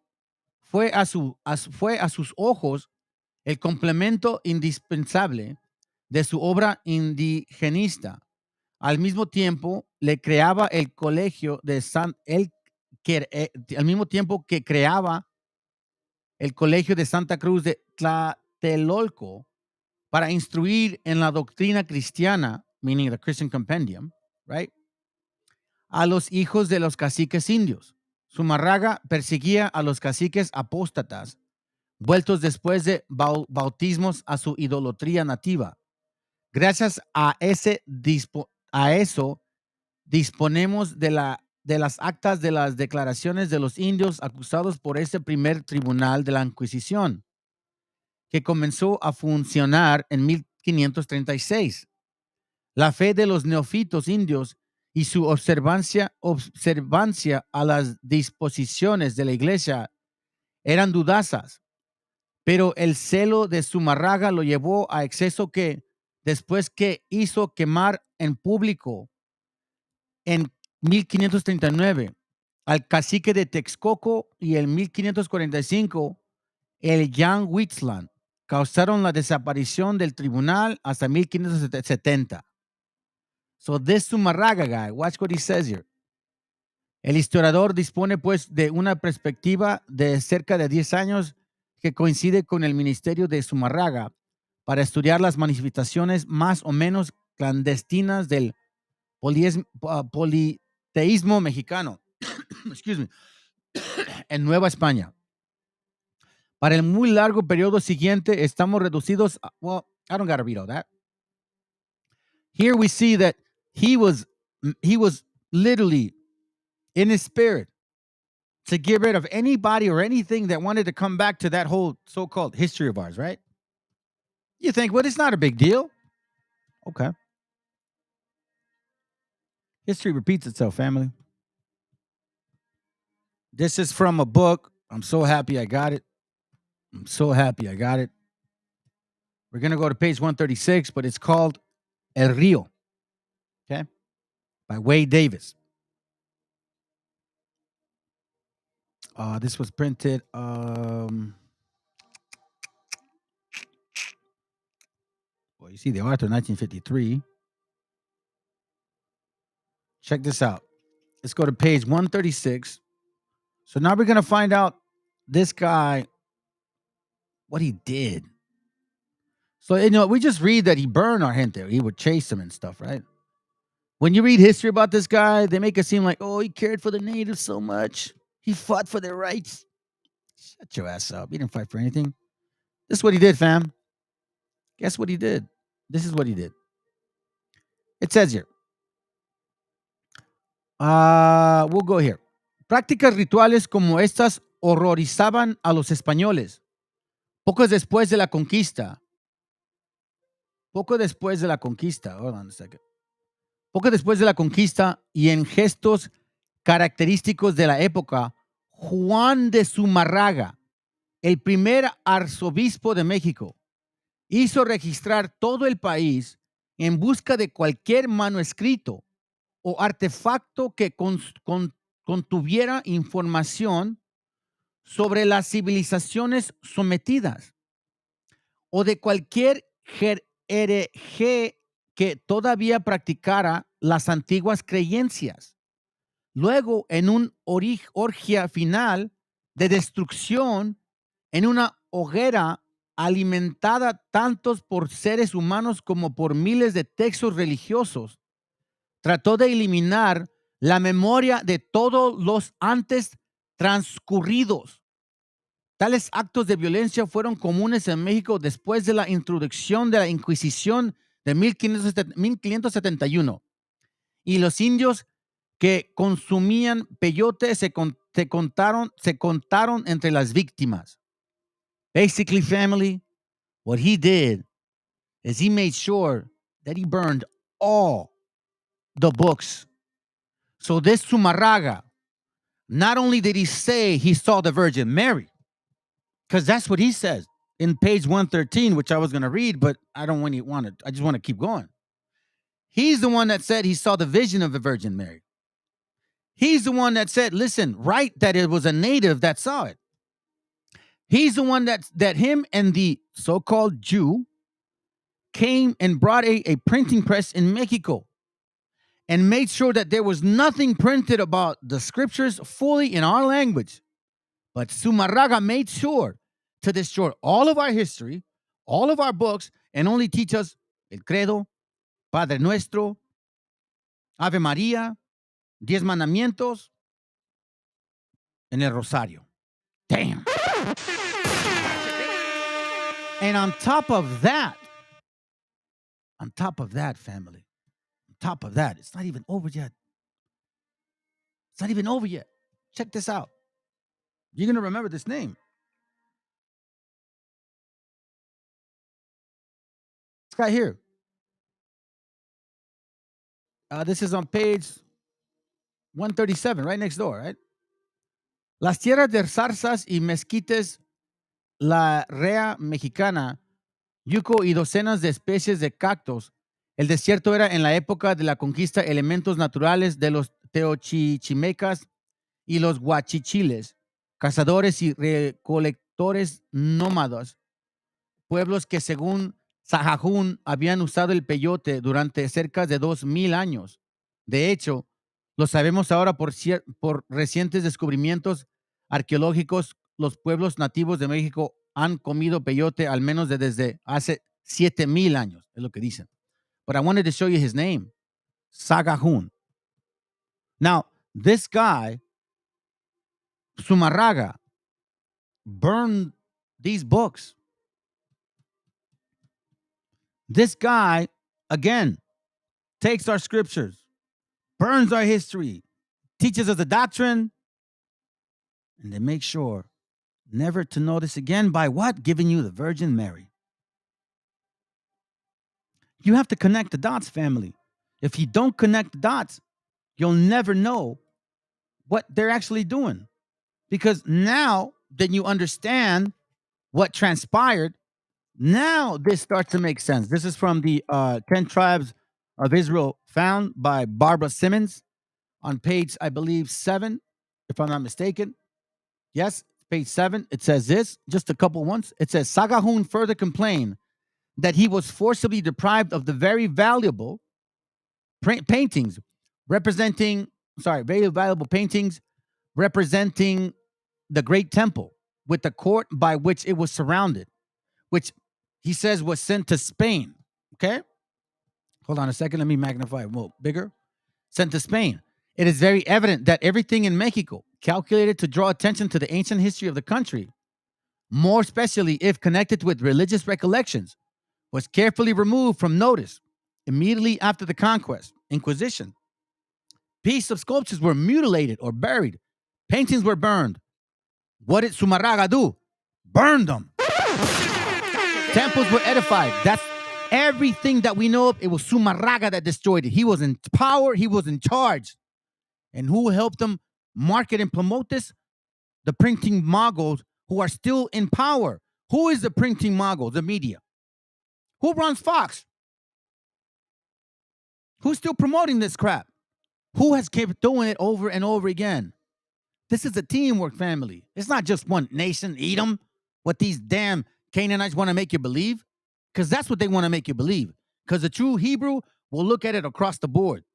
He won't just point a finger based on what he thinks is right. So now we understand connecting the dots, how and who burned, who made these laws, who actually said burn all of these things. Now we know Sumarraga had everything to do with it. He was the archbishop with help as well. Now we understand why these other the Maya conquistadors were complaining about these black padres. Now it makes sense. They were just there for puppetry. Now it says here, for their size, it was impossible to destroy, were suffered to fall into oblivion. The magnificent monuments of ancient art, such as the temples of Palenque and the place of Mitlan, were passed unnoticed by Spanish authors. Sagahun, when engaged in the compilation of his history after it had been taken away from him and again restored, received 3 cautions. First, to write nothing to prove that the Hebrews had colonized the New World. Secondly, to be guarded in what he said the devil had imitated. That's what he said. Had imitated God and taken himself a chosen people in the New World, right? And counterfeiting the rites and ceremonies of the Jews. You see what I'm saying, family? So instead of actually saying, yo, these guys are keeping the laws. No. It was Satan that gave it to them to make it seem like they were the chosen. From the get-go, they knew who you were. Thirdly, not to advance the hypothesis that Christianity had ever been proclaimed to the Indians or to treat too largely on the history of Quetzalcoatl. Family, I'm going to tell you this right now. I know for a fact that this name means a lot. It's pronounced different, though. And we're going to get deeper into that because, again, this is kind of like a whole, long course, a long class. Let's continue. It says, throughout the power vested is, let's see, verse, page, I think 10. Yeah, page 10. At this distance of time, when the state of the world is so different from what it was in the 16th century, it may not be readily conceived how easy it was for the Council of the Indies, through the power vested in it, of permitting or prohibiting the general circulation of all writings relative to America, to keep the rest of Europe in a state of darkness, respecting the history of the new continent. For 3 centuries, those who successively composed that council exercised their function as censors with the greatest vigilance. The greatest vigilance, family. go to Psalms real quick. Psalms 5, verse 8. And it says here, it says, lead me, O Lord, in thy righteousness because of mine enemies. Make thy way straight before my face, because now we understand that at every single step of the way, politically, socially, religiously, so-called, the enemy is there to catch you. For there is no faithless fullness in their mouth. Their inward part is very wickedness. Their throat is an open sepulchre. They flatter with their tongues. Oh, feel bad for me. Please have empathy for me. Reparations, man. Please, por favor. Because, they enslaved us. Yeah, you guys were both at it. Destroy thou them, O God. Let them fall by their own counsels. Cast them out of the multitude of their transgression. For they have rebelled against thee. Why? Because they went against his people. His people. So you guys remember Sumarraga, right? About him burning these books. Let's check this out. Let's remind ourselves here. Remind ourselves as to what's going on here. Okay? Let's go.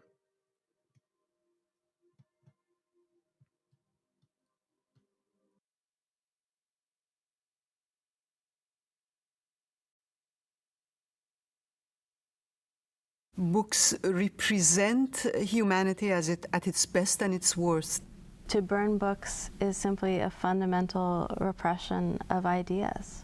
I mean, what can a book do, and why is it so dangerous that it needs to be physically annihilated?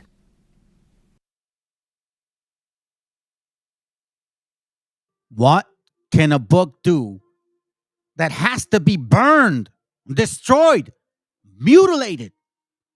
That's right, brother. That's why he's a damn demon. Put the scriptures on fire, because they knew what was in there, and they knew who Quetzalcoatl was or is. Let's go.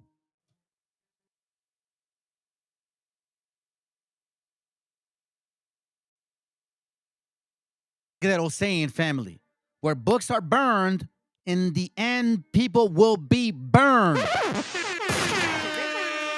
Wake the hell up. Time to get your heritage back. You got to work for it. Books represent humanity at its best and its worst. To burn books is simply a fundamental repression of ideas. I mean, what can a book do, and why is it so dangerous that it needs to be physically annihilated?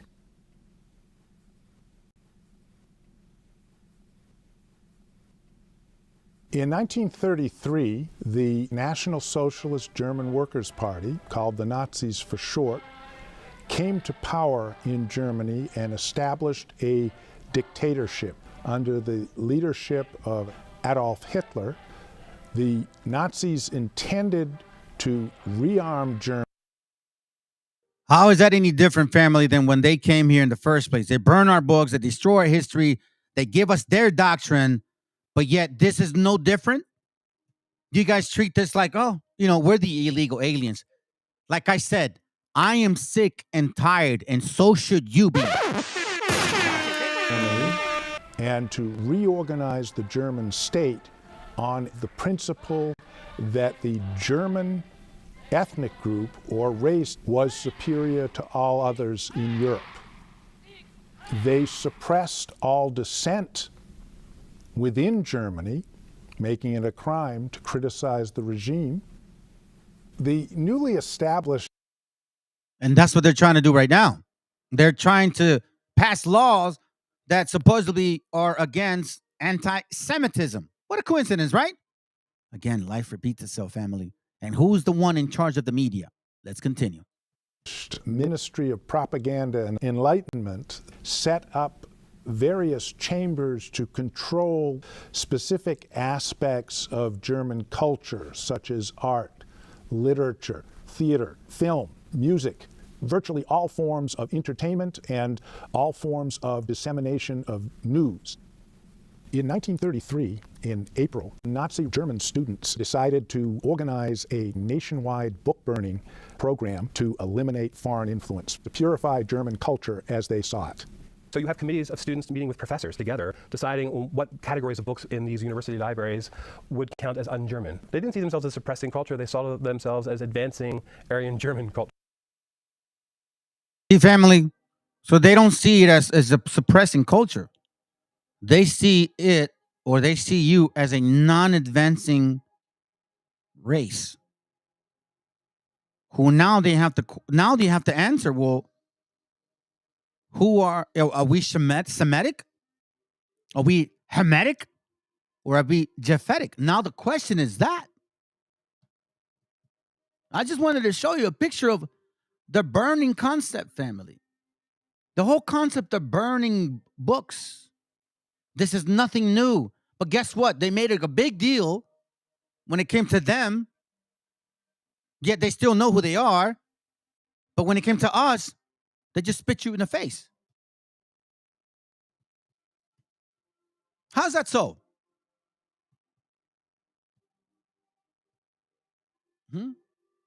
We read now, for example, racist damn so-called Jews on national TV talking about you illegal aliens. This is the same man that passed these laws to separate children from parents. This is a so-called Jew. So if he's talking down to our people, what are we? Are we Semitic? Are we Japhetic? Or are we... Which one are we? Which one? Now you're going to have to answer. Listen to this disgusting man talk. And man, I'm going to have my way. Man, I'm going to have my chance with you. That's all I know. President and former White House senior policy advisor, Steve, good to see you. Let me start. Good to see you, Larry. I've got a couple things for you today. Appreciate your time. Beginning on this border deal, quote unquote deal. I mean, why should anybody waiting for asylum or other so-called entry arguments, why should they wait in the U.S. where you're never going to see them again? What is wrong with going back to remain in a favorable country? For example, Mexico, okay? To me, that should be a Republican Senate requirement for anything that goes on. What do you think? Without a doubt, the core demand of the United States Senate must be an end to all release of illegal aliens into this country to await some hypothetical future court date. This notion that the entire developing world across Latin America, across Africa, across Asia, have some sort of right to enter our country criminally in violation of federal law and demand transport to the destination of their choice. Hey, how the hell did these guys end up over there in the first place? How did you guys end up in Palestine in the first place? Didn't you do the same thing? Isn't that what you did? You illegally went in there. I mean, what gave you the right to go in there? Why? Because so-called some gringo gave you the paperwork? Because they're not even... America is not from that land. What does America have to do with authorizing you guys to go in there? But yet you got the nerve to tell us some stuff like this? Supposedly, these are the people of the Bible family. These people killing over 18,000 Palestinians. Passing laws to separate children here in the border. Telling you, you're the illegal alien. Once again, we are surrounded by those who hate us. So again, it goes back to the beginning. Instead of coming here, just listening, the first thing is disregard everything we go through, disregard everything I've showed. Doesn't matter, family. It doesn't matter. Let's continue. Is the end of American sovereignty. This is a line Republicans must hold. If you enter this country illegally, you will not be released. Why do they put our gente as illegal aliens? You telling me that white people don't come here legally? How did you get here, bald man? Dumbass face? How did you get here, old ass fart? How did you guys get here? Because your family's not from this continent. Now, we understand, family. It's a curse. I get it. It's a curse. But you want to know why I'm showing these things to you? I want to trigger you, man. Because you're either going to understand who you are or you're just going to stay asleep. You're either going to wake up or you're going to stay asleep. One of the two. Check this out.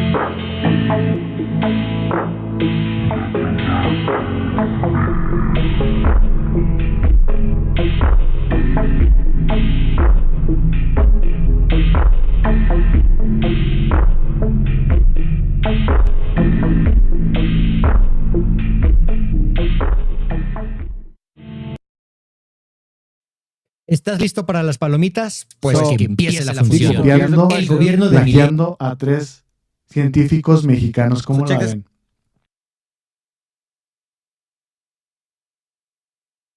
This guy, because he's the president of Argentina, and he's talking a lot of crap about our gente, right? So watch what they find. You see, this is what I'm saying, family. The scriptures say, you will expose yourself. You will cut your own tongue. Esau, Edom, your skirts have been exposed. You're no longer the people that you think you are. We're no longer asleep.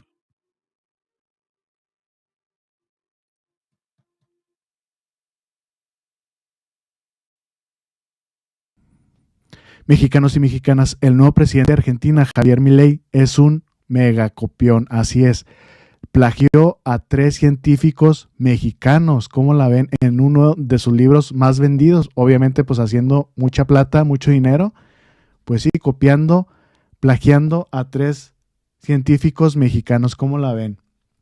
Miren, hasta el mismo el doctor Jalife, lo publicó hace unos días aquí en las redes sociales. Aquí.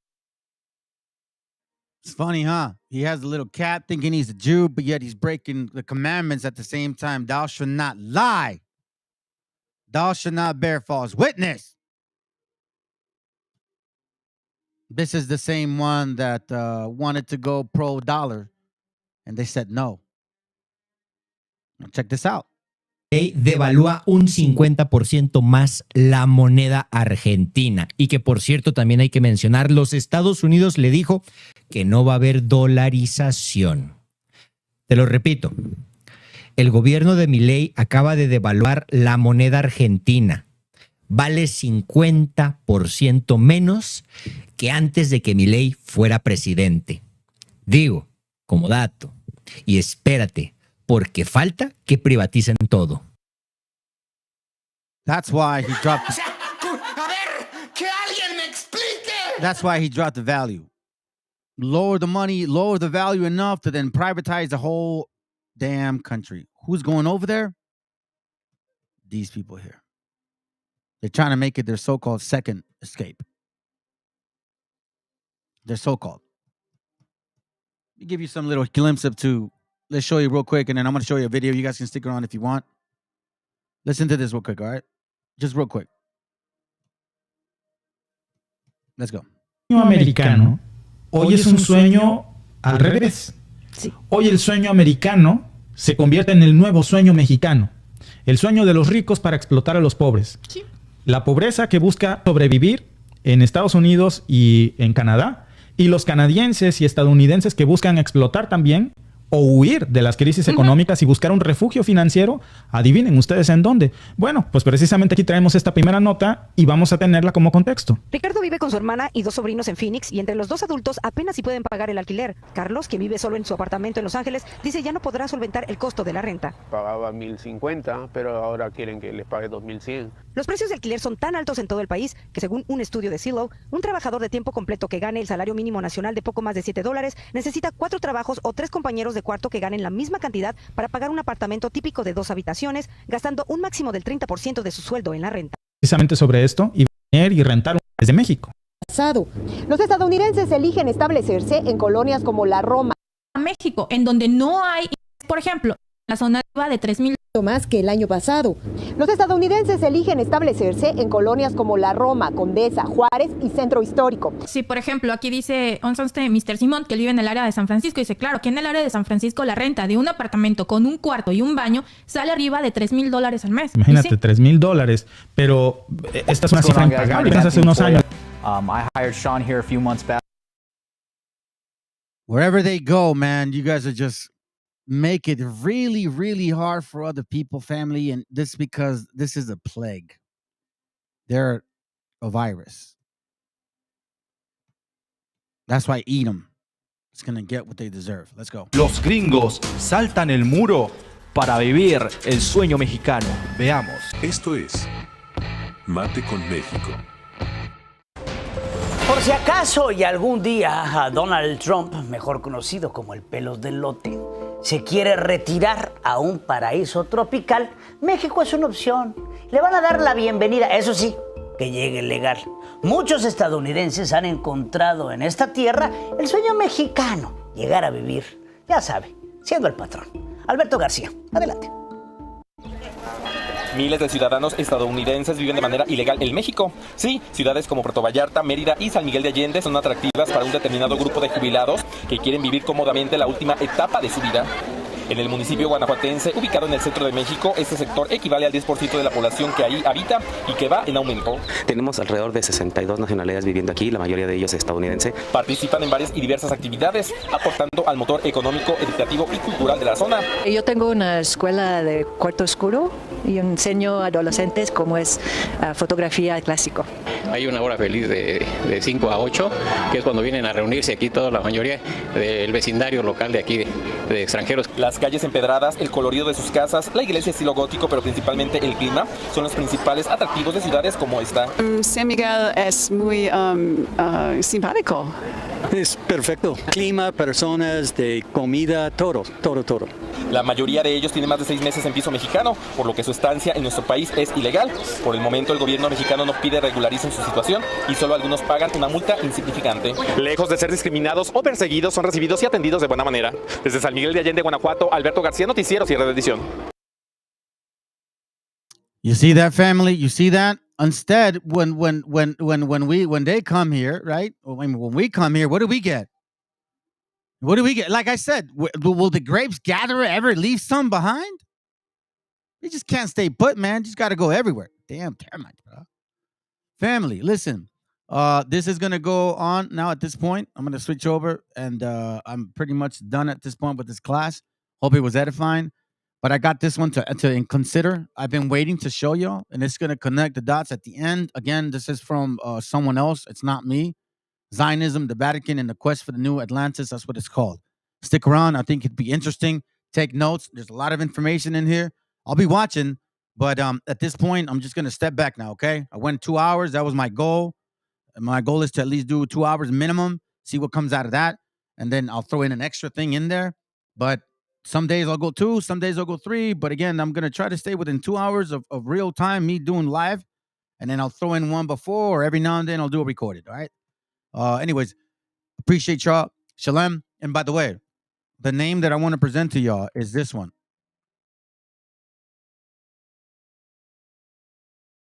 This one. And it's pronounced Yahoo. Yahoo. Yahoo. Okay? Yahoo, family. Stick around. Let's go.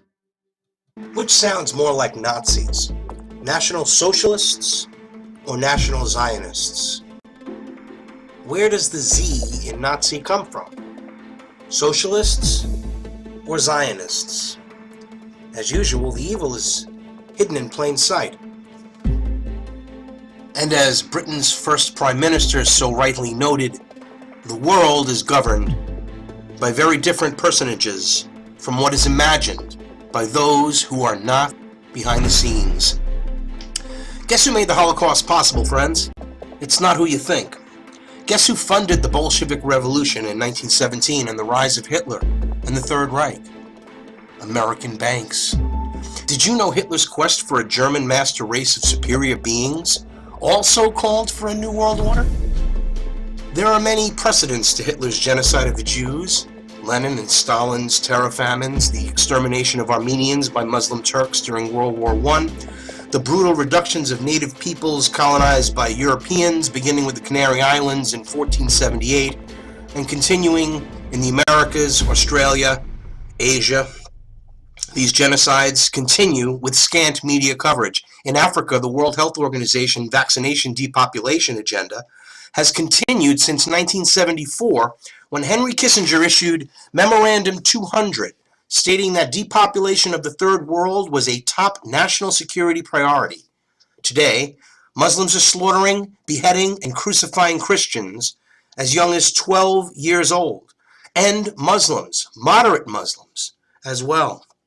In Africa and the Middle East, we've had beheadings in our own country, yet they are not called Islamic terrorism. Islam's not mentioned. It's called workplace violence. Why? And with all of these genocides going on in Africa, Middle East, of Christians, the Vatican is quiet as a church mouse. Why? In 1933, Adolf Hitler, a former Catholic Satanist, justified his anti-Semitic policies to the German Catholic hierarchy on the grounds that he is only treating the Jews the way the church has treated them for centuries. He correctly reminds the prelates that the church has regarded the Jews as dangerous parasites and pushed them into ghettos for 1,500 years.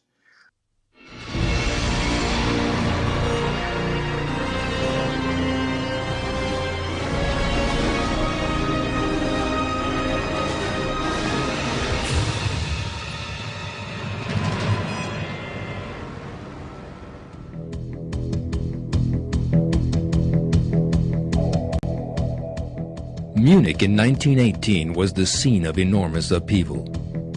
Germany had emerged defeated from the First World War and was going through a social crisis.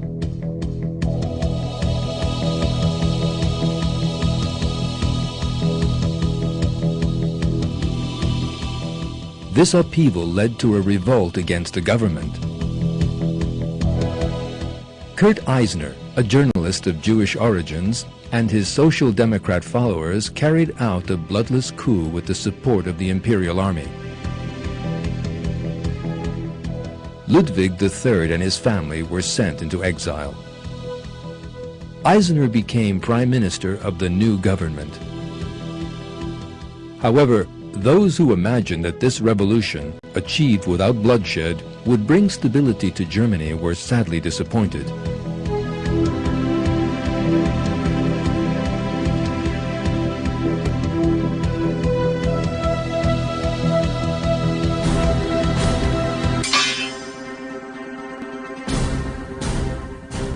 A secret society called the Thule Society became the new government's first enemy.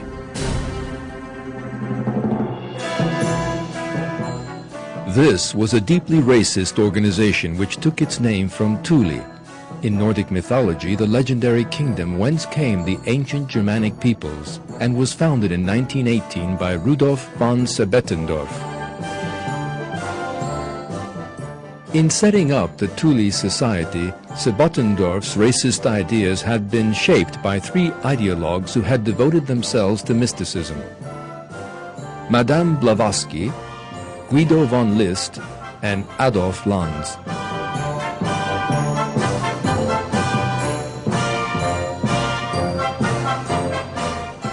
Madame Blavatsky developed a theory that the Aryan race, which she believed to be the ancestor of the German people, was an allegedly superior race. According to this theory, one civilization had ruled the world thousands of years before the civilizations of ancient Egypt and Mesopotamia: Atlantis.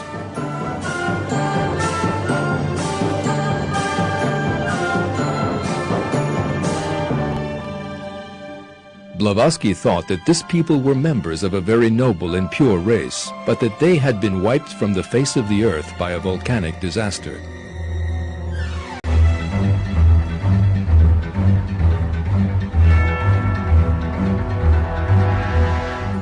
In her view, Those who survived the disaster were scattered all over the world, as a result of which the Aryans intermingled with other races. In order to find evidence for her mystical myths, Blavatsky traveled as far as Tibet and studied Buddhist priests.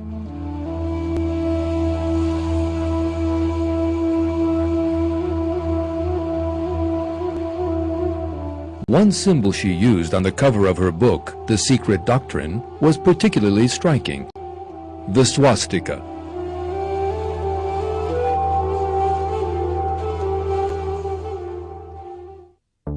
Guido von List thought along the same lines as Blavatsky. In his view, the German race were actually the representatives of the so-called Aryan race suggested by Blavatsky. List also came up with another claim. Throughout the course of history, there had been secret societies which sought to continue and protect the culture of the Aryan race. The Freemasons, the Knights Templars, and the Rosicrucians.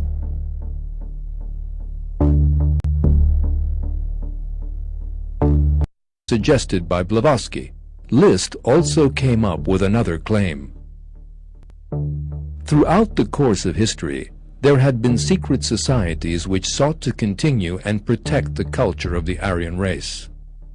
The Freemasons, the Knights Templars, and the Rosicrucians.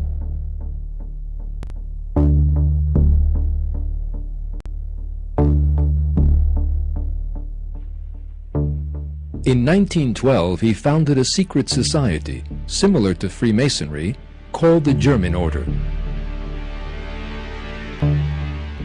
List died in 1919, but he left behind an admirer who would continue his ideas with the greatest zeal: Master of the German Order, Adolf Lanz. In 1899, Lanz had founded a cult known as the New Templars and declared himself to be the Grand Master. Thus it was that he combined the characteristics of the Knights Templars with zealous racism.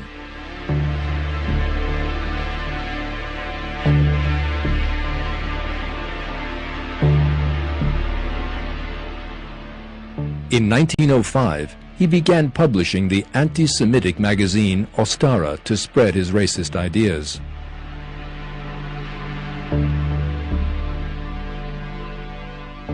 In one article, Lanz claimed that members of the master race sat differently from other people, and even had a different foot structure. According to Lanz's superstitious belief, there was a so-called fight for survival between yellow and black, a struggle which yellow had to win at all costs.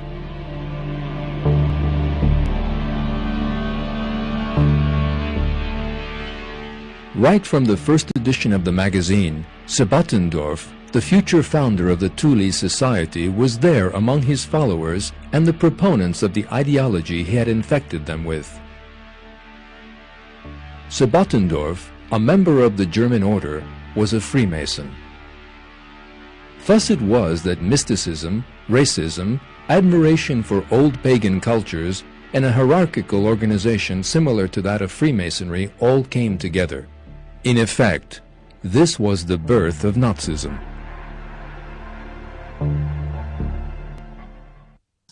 Another Luciferian component of the rise of the Third Reich was the Vril Society, or the Luminous Lodge, which combined the political ideals of the Order of the Illuminati with Hindu mysticism, theosophy, and the Kabbalah.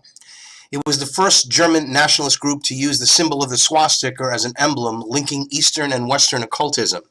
The Vril Society promoted the idea of a subterranean, matriarchal, socialist utopia ruled by superior beings who had mastered the mysterious energy called the Vril Force. This secret society was founded literally on Bulwer Lytton's novel, The Coming Race, 1871. The book describes a race of men physically far in advance of our own. They have acquired powers over themselves and over things that made them almost godlike. For the moment, they are in hiding. They are said to live in caves in the center of the earth. Soon they will emerge to reign over us, quote unquote. one of the world's greatest rocket experts, Dr. Willy Ley, who fled Germany in 1933. Dr. Ley said the Vril Society, which formed shortly before the Nazis came to power, believed they had secret knowledge that would enable them to change their race and become equals of the men hidden in the bowels of the earth. Methods of concentration, a whole system of internal gymnastics by which they would be transformed.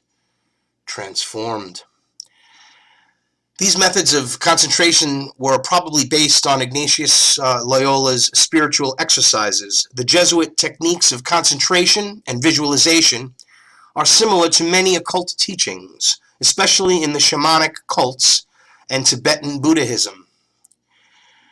The Nazis revered these Jesuit spiritual exercises, which they believe had been handed down from ancient masters of Atlantis. The occultists of the time knew that Ignatius was a Basque, which some claimed that the Basque people were the last remnant of the Atlantean race, and the proper use of these techniques would enable the reactivation of the Vril force for the domination of the Teutonic society and race over all others. The Vril Society believed that whoever becomes master of the Vril will be the master of himself, of others around him, and of the world. The belief was that the world will change and the lords will emerge from the center of the earth. Unless we have made an alliance with them and become lords ourselves, we shall find ourselves among the slaves, on the dung heap that will nourish the roots of the new cities that will arise. Enlightens the coming race, the subterranean people use the Vril force to operate and govern the world. Served by robots and able to fly on Vril-powered wings, the vegetarian Vril-Ya are by their own reckoning racially and culturally superior to everyone else on Earth, above or below the ground. At one point, the narrator concludes that the Vril-Ya are descended from the same ancestors as the great Aryan family, from which in varied streams have flowed the dominant civilization of the world. Remember, the Queen of England and the British royal family are really German. Their name is Saxe-Coburg-Gotha. They changed it around the same time all these secret societies were being put together in Germany here, before World War, or right after World War I, with the rise of what would be the Nazis. The British royal family changed their name to Windsor, because they are German. This is not to be questioned. It's the truth. They did it because of the world outcry against Germany at that time that was created. So it wasn't good PR, so they changed their names so that they wouldn't get heat for being German, ruling Britain, but being German, of a German royal blood lineage, actually, from Bavaria. Is it all coming together, all these coincidences? We can look back at Queen Elizabeth's husband, Prince Philip, was a Nazi, and others were Nazis. I'm not making any of this up. Now, I have links to all of these sources and the books at my website, howardneiman.com. That's accompanying. There's a link to this article that you can find at howardneiman.com in the description of this video as well. Now, the Vril force, or Vril energy, was said to be derived from the black sun, a big ball of prima materia, which supposedly exists in the center of the earth, giving light to the Vril-Ya and putting out the radiation in the form of Vril. The Vril Society believed that Aryans were the actual biological ancestors of the black sun. This force was known to the ancients under many names. It has been called Chi, Ohas, Vril, astral light, Odic forces, and Orgon. In a discussion of the 28th degree of the ancient and accepted Scottish rite of Freemasonry, called Knight of the Sun, or Prince Adept, Albert Pike said, and I quote, "There is in nature one most potent force by means whereof a single man who could possess himself of it and should know how to direct it could revolutionize and change the face of the world." This is the force that the Nazis and their inner occult circle were so desperately trying to unleash upon the world, for which this is the force, ladies and gentlemen, that the Nazis and their inner occult circle were so desperately trying to unleash upon the world, for which the Vril Society had apparently groomed Hitler. A manifestation of the great work promulgated by the adepts of secret societies throughout the ages, the Vril Society latched onto a very old archetype already in the minds of alchemists and magicians, which was only reinterpreted by Leighton in the light of the age of occult revival and scientific progress. The idea of mutation and transformation into a higher form of a god-man was envisioned through the Vril-Ya in Buller Leighton's The Coming Race. Leighton himself was an initiate of the Rosicrucians and was well versed in the arcane esoteric philosophies and, of course, the greatest advances in science of his day. Through his romantic works of fiction, this is a quote, Through his romantic works of fiction, he expressed the conviction that there are beings endowed with superhuman powers. These beings will supplant us and bring about a formidable mutation in the elect of the human race. That is another quote from Morning of the Magicians by Jacques Bergier. So, as we move along here, it's still a lot to cover. I mean, a lot. Please stay tuned. This is important information. It's all verifiable, it's all documented, and it's all true. All we have to do is put the pieces together, and we know who to point the fingers at in the New World Order today, because this will affect you. Whether or not you believe this or I believe this, the people in control of the world, the power people, the money people, the decision makers, believe it and live it, and are working to create this new Atlantis, this new world order. Now, the idea of mutation and transformation into the higher form of a God-man is very dangerous. The moment we speak of an elect and illumined class, which is above the general populace, you inevitably encounter racism and classism as we see today. Everyone's screaming about the rich people, but they don't realize that they're really targeting poor people compared to the rich people, targeting people like Trump or people like Bill Gates or Warren Buffett, I mean. Are you kidding? These people are peasants compared to the personages that control things behind the scenes. Quote, "We must be aware of this notion of a mutation," Bergier warns. "It crops up again with Hitler, and it is not extinct today." And that's my warning to you. These quotes by Bergier and Paul Wells were written in the 1960s. But today, the philosophy is, sadly, once again in the forefront of popular culture. The New World Order is under direct influence and guidance of the New Age movement, a hodgepodge of occult doctrines and dangerous socialism, which hides under a cover of spiritual enlightenment. Theosophy is considered the main foundation, and its founder, Madame Blavatsky, was a great admirer of Leighton's In the Occult Conspiracy.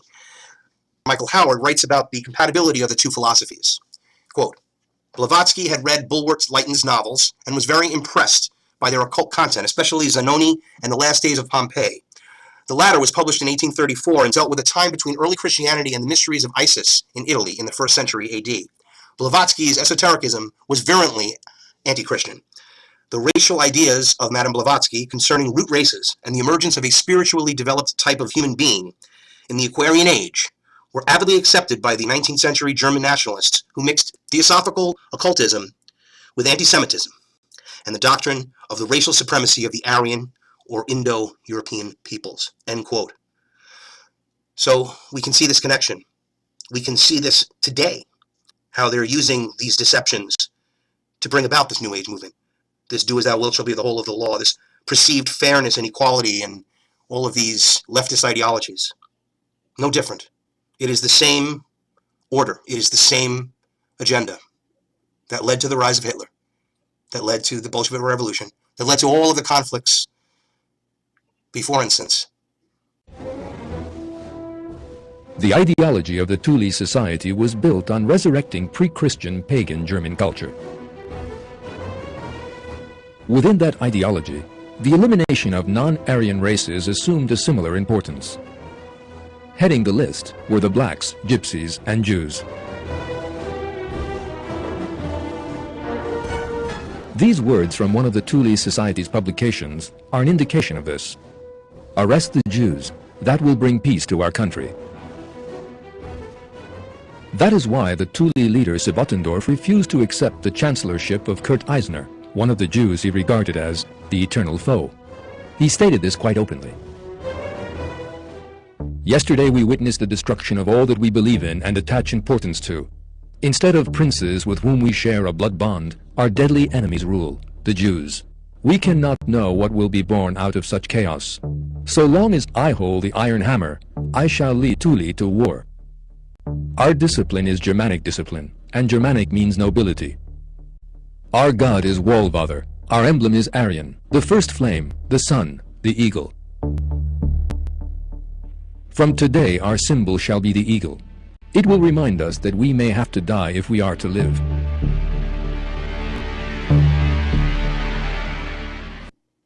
Now take notice to the previous mention of the sun in the video presentation. Sun worship plays a significant role in these Luciferian secret societies, and the sun god has many names. You'll find this also in movies. Constantly, Hollywood is using references to this Luciferian doctrine. It is all part of the conditioning, similar to the conditioning that Hitler and the Nazis put the German people under, accepting the pagan Satanists, basically turning the people into willing participants in Satanism, or Luciferianism is really what it is. Lucifer is what they believe is the true one and only God. Lucifer and Satan could be considered two separate entities or one, depending upon your point of view. In essence, it is the epitome of evil, and they believe it to be good. They believe the end justifies the means, so long as they achieve their goal of this new Atlantis. So take notice of the mention of the sun. The secret societies worship the sun. They've been in many examples of this, shown in our own pop culture. Symbols of the sun. It's ancient and goes back millennia to this dawn of time. Humankind, I should say. Now, the sun god has many names: Atum, Horus, Ra, Osiris, and Lucifer, the light bearer, son of the morning star. All of these combined beliefs make up the Luciferian doctrine. The true rulers of our world believe that Lucifer is the one and only true God, that Satan was unjustly cast out of heaven by a cruel and vindictive God who denied Adam and Eve the fruit of the tree of knowledge of good and evil, denying them the fact that they too could become gods. And this is what these Gnostic Luciferians are working to build. This is the New Age. This is the great work. The New Age, the Age of Aquarius, the Age of Enlightenment. This is what they believe, and this is what they're working for. Did you know that Hitler was a member of the Thule Society? And G.W. Bush, and G.H.W. Bush, and Prescott Bush were all members of Yale Skull and Bones, which are both Bavarian German secret societies, both Skull and Bones and Thule Society, and they are both known as the Brotherhood of Death. The Thule Society and Yale's Skull and Bones are both Bavarian secret societies. They are both known as the Brotherhood of Death, and they work, as with all secret societies, for the same goal of creating what they perceive to be a utopian world through secular humanism. A new age, this whole new age movement, with the crystals and all this other Gaia religion. A new Atlantis for a new age, where through science and intellect, mankind itself will evolve into God. So we will become God. That is what they're working for. You must understand that these are just two of the many secret societies that are all part of the same order, and they are, indeed, working for the same goal. In Freemasonry, it is called the Great Work. These facts and correlations are scant recorded in history books and virtually absent from the discussion of the Nazis and the Holocaust. Here are just a few examples. After forcing many Jews to be baptized and then referring them as Marranos, which is swine, after an inquisition of which some 700 Marranos were burnt at the stake for showing signs of Jewish taint, Spain expels all Jews from the country. In 1492, the same year, the New World was found. Okay, the New World was created. The same thing's happening. In 1485, 1497, and 1519, Jews are expelled from Warsaw and Krakow, Poland, then Portugal and Regensburg, Germany. 1555 to 1559, Pope Paul IV restricts Jews to ghettos and decrees that they are to wear distinctive headgear. Does this sound familiar? In 1566 through 1572, Pope St. Pius V expels Jews from the Papal States, allowing some to remain in Rome's ghettos and in Ancona for commercial reasons.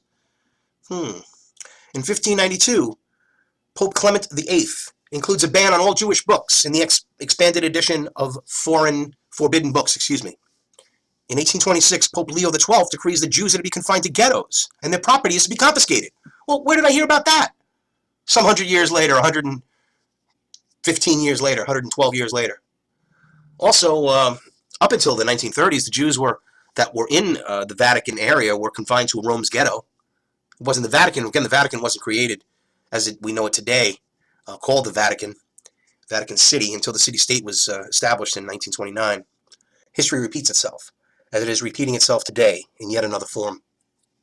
Did you know that Hitler's New World Order is the same New World Order called for by George H.W. Bush on September 11th, 1990?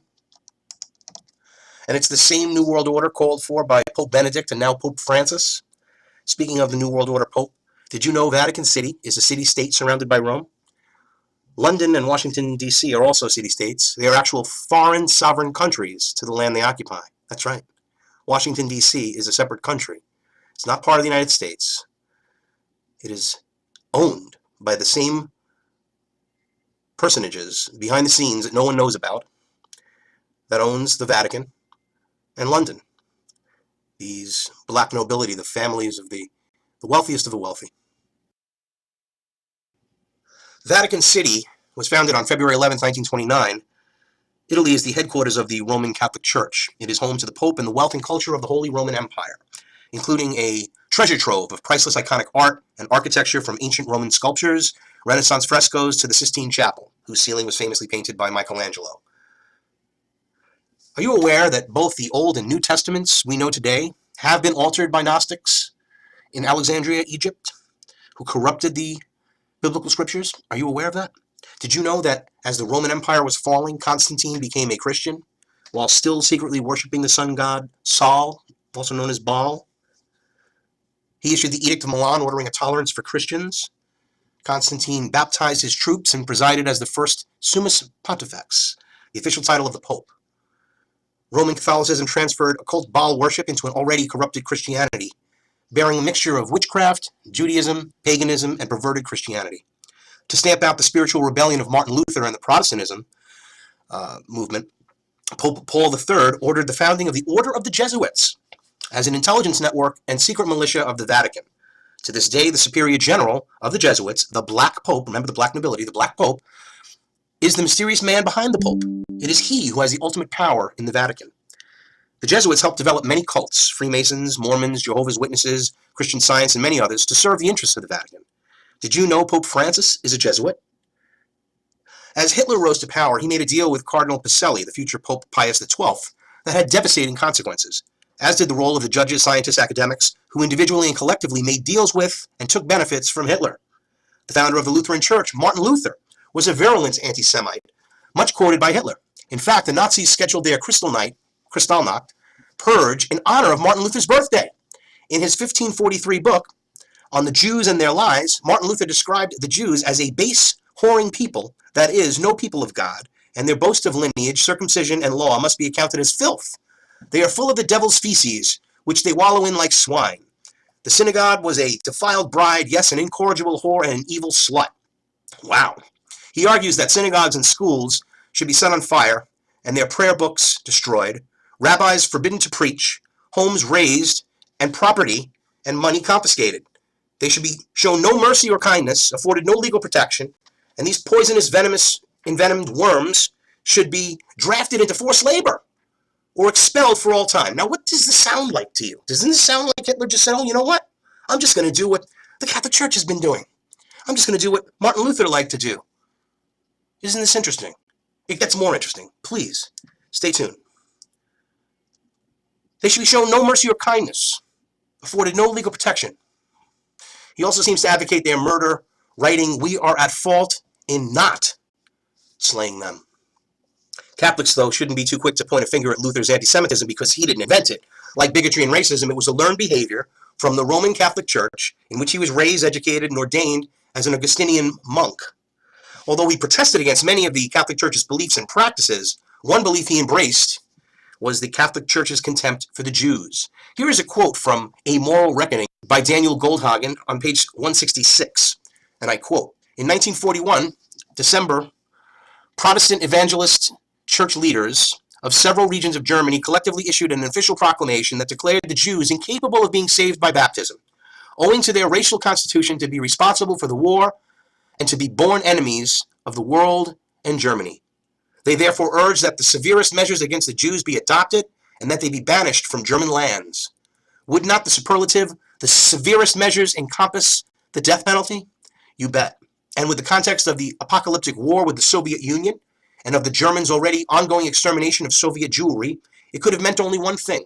With these words, the Protestant church leadership of a good part of Germany, collectively as a corporate group, and with the authority of their offices, on their own initiative, implicitly endorsed the mass slaughter of Jews, or at least knew that many would understand them to be endorsing the annihilation, which amounts to the same. Of course, the Vatican remained neutral throughout World War II, but guess which American banks and companies funded the Nazis until the end and profited by Jewish slave labor? Did you know the Bush family are Nazis? Do you know that the Bavarian Brotherhood of Death, also known as the Thule Society or the Thule Society, and Skull and Bones are one and the same order, working for a new world order, including the order of the Jesuits and including the order of the Holy See? Do you know that the Skull and Bones member, Prescott Bush, George Bush's father, and GW's grandfather, was censured for laundering Nazi money at the Union Bank in 1943?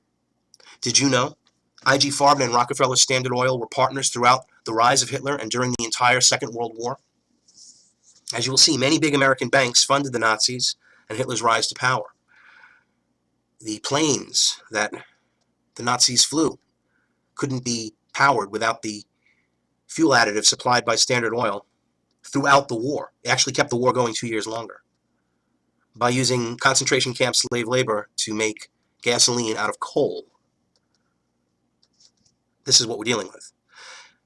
In 1998, the BBC reported Barclays Bank had agreed to pay $3.6 million to Jews whose assets were seized from French branches of their British-based bank during World War II. Chase Manhattan Bank also acknowledged seizing about 100 accounts held by Jews in Paris during World War II. Recently unclassified reports from U.S. Treasury about the activities of Chase in Paris in the 1940s indicate that local branches worked in close collaboration with the German authorities in freezing Jewish assets. So, these banks, American banks as well, were seizing assets.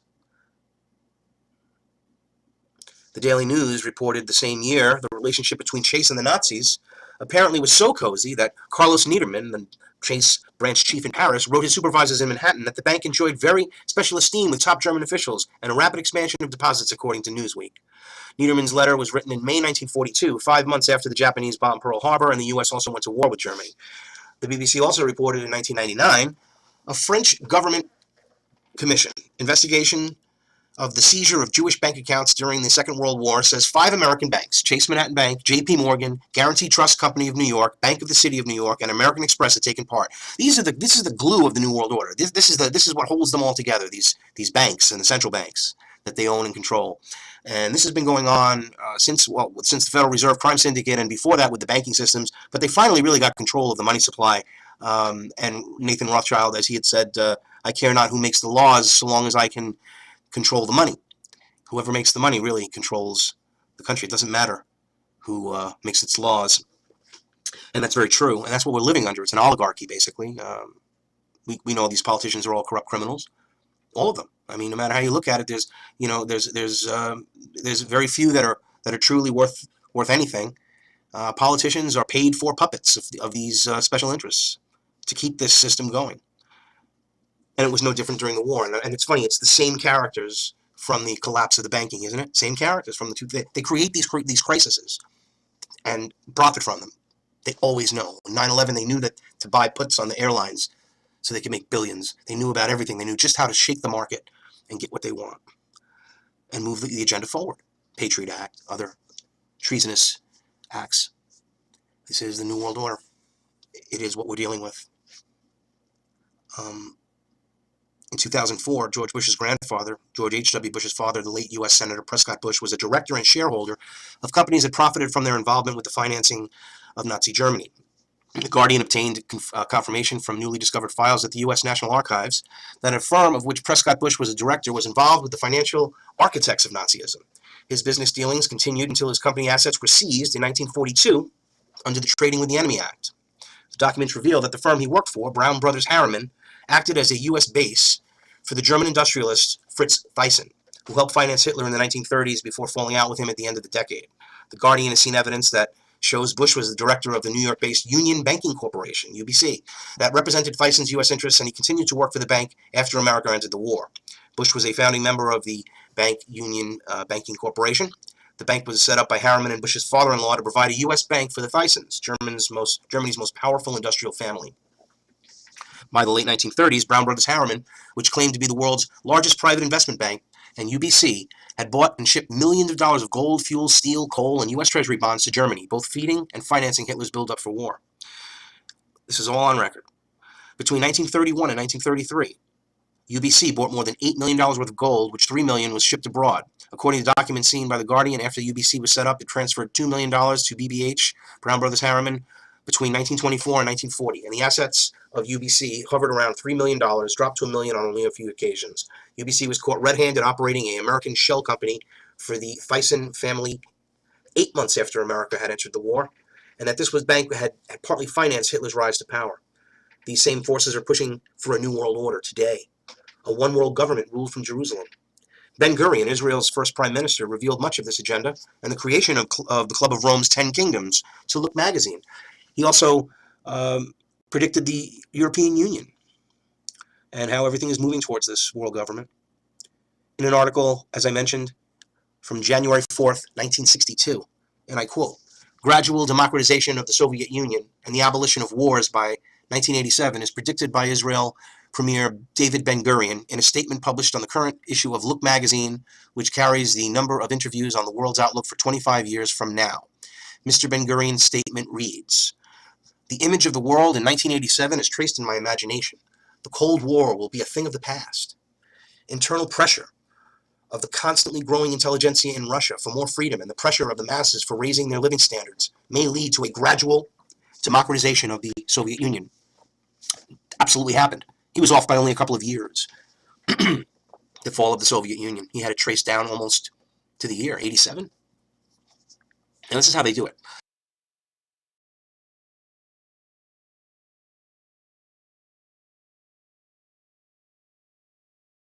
All right, fam. Okay, so now that I showed you at least a good portion of that, let me go ahead and show you this real quick, and then we'll be all set, man. You guys have a good night, and enjoy the night real quick. Let's see. Bad news. Where is it at? Here it goes. No, that's not it. Here it goes. It's about 13 minutes long. Just remember how this all occurred. Sometimes we forget, but this is how it occurred, okay? And this thing about all we revealed, I don't put a lot of emphasis on names, bro. Hopefully that doesn't bother you, but if it's just about a name, then damn. You guys are tripping, dude. I don't make my doctrines off of names. I don't believe because it says it one way or the other. I don't know what the real name is. Nobody really knows. But I think we're all curious and, searching of it. Anyways, let's continue. All right, you guys have a good night. 13 minutes. Back when the British Empire was colonizing all of this land, they drew a line. The line went right along this little mountain range, and it was meant as a boundary. Back in London, they were saying that no English settler was allowed to settle west of this line. The British Empire did this because they were worried that if settlers started to expand into the west, they would bring the British Empire into a war with native populations. They also didn't want to unnecessarily piss off France, who also had land in the west. So they told their settlers to settle, but not past this line. And then the settlers completely ignored it.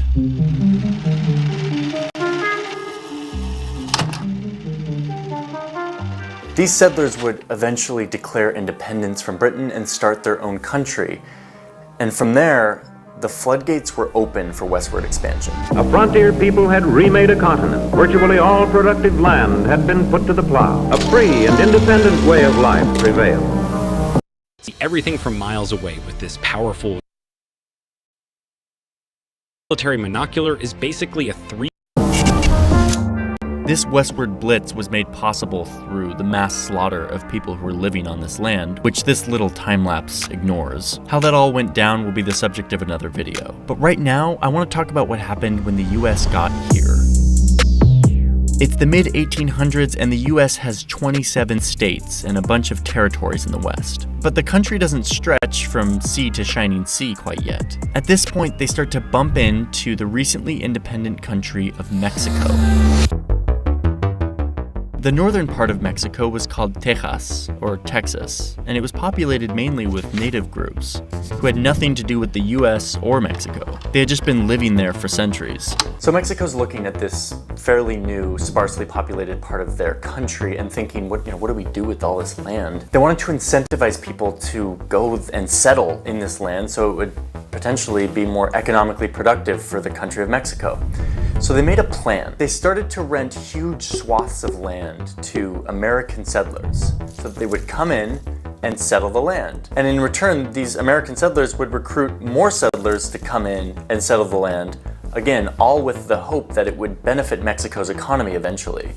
It did exactly the opposite.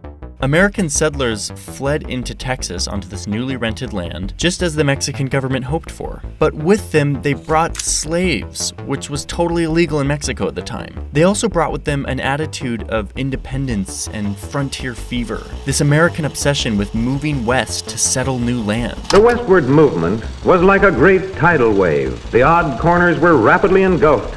Mexico soon realized that this plan completely backfired, and that the Americans that had rented land from them were now not interested in having Mexico as their government. So Mexico sends in the military to remind the settlers that they're still in Mexico, and that they're technically renting this land from Mexico.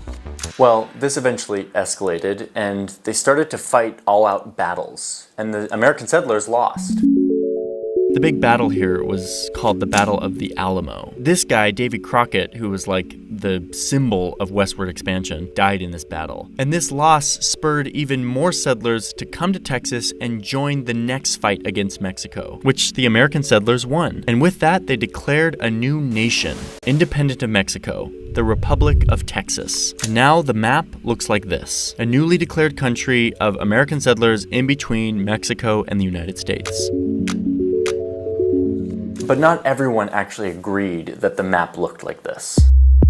While Mexico conceded that they lost the war, they disputed this map, saying that the border of the new Republic of Texas was actually here, and that all of this was still Mexico. So now you have a big land dispute between Mexico and the Republic of Texas. Well, soon it's 1845, and Texas becomes the 28th state of the United States. And yet this land is still disputed, but now it's a land dispute between the United States of America and Mexico. Let's keep in mind that despite all of this map drawing, there are still loads of native peoples who have lived on this land for years and are now being suffocated by all these nations trying to take their land. Again, that's another episode, and it's an important episode, and I want to do it justice. But for now, what happens next in the Mexico story gets kind of nuts. And the reason it gets kind of nuts is mainly because of this guy, President James K. Polk. James Polk wins the presidency and comes into office with a list of 4 big things he wants to do. It's his big wish list. At the top of this wish list is Polk's desire to capture this very specific part of Mexico, which is called California. Remember that at the time, the US didn't actually stretch from the Atlantic to the Pacific. The US had colonized portions of Oregon territory, but it was kind of confusing because they were kind of competing with the French and the British, and they didn't actually own it yet. But you'll notice that Oregon was also on Polk's shortlist. But first, California. He first tried to buy California from Mexico for $25 million. Mexico flat out said no. So Polk decides to pull an incredibly dirty move. How do celebrities like Justin Bieber and The Rock generate hundreds of millions of dollars? It's actually... Remember this big old swath of disputed territory that the US inherited when they admitted Texas into the Union? James Polk was pissed off that Mexico didn't take his offer to buy California. So he sends a small group of troops into this disputed territory and has them march right up to here, right across from the river that separates what everyone agrees is Mexico. But according to Mexico, they've already been in Mexico as soon as they crossed into this disputed territory, which Mexico believes is theirs. So the Mexican army is sent to respond to what looks like an oncoming attack from the United States. This is exactly what Polk wanted. A group of 1,600 Mexican soldiers attack this small group of 80 Americans, killing 11 of them and capturing the rest. They easily won since they were outnumbered by like a magnitude of like 20. But this is exactly what Polk needed to get his wish list going. After this battle, Polk goes to Congress and reports that the Mexicans have, quote, invaded our territory and shed American blood upon American soil. Even though this wasn't necessarily American soil, it was disputed territory that most people thought was rightfully Mexico. But it didn't matter. The death of Americans was enough to rally Congress around declaring war with Mexico. The US easily won this war, and they did it pretty quickly.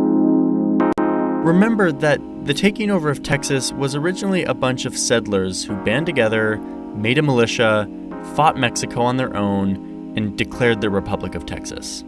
Not super great, but at least it wasn't like a government leader sending his soldiers in that he knows are going to lose to provoke another country to kill those soldiers so that he can use democratic processes and institutions to make war, all so that he can take over land from that country. I mean, Polk really wanted California. Jeez. There were critics of this at the time, one of whom was this guy, who said that letting Polk force the country into war with Mexico was, quote, allowing him to make war at pleasure. And Abe hit the nail on the head. This whole war was started and fought at the pleasure of this president, James K. Polk. So anyway, the U.S. easily wins the war. They pay Mexico $15 million, and Mexico gave up all of this. As a part of this loss, Mexico also conceded all of this disputed territory, making it officially a part of the U.S. state of Texas. The U.S. had grown significantly in just a couple of years, and Polk got his California. The U.S. could have taken more land. Some American lawmakers at the time wanted to take all of Mexico, and militarily, they likely could have done this. But they only took this part of Mexico because it was the most sparsely populated, mainly by Native Americans. One senator at the time, who happened to be pro-slavery, argued on the Senate floor against taking all of Mexico, saying, quote, "We have never dreamt of incorporating into the Union any but the Caucasian race, the free white race. Are we to associate with ourselves as equal companions and fellow citizens the Indians and mixed races of Mexico?" In other words, let me put it plainly, the policy was, let's search for land where we can exterminate the natives and settle white people, instead of, let's take land where there's already big populations that are non-white people that we would have to bring into our country. This is a policy that informed American expansion and imperialism for a very long time, and it's what guided a lot of what land we took over and what land we didn't take over.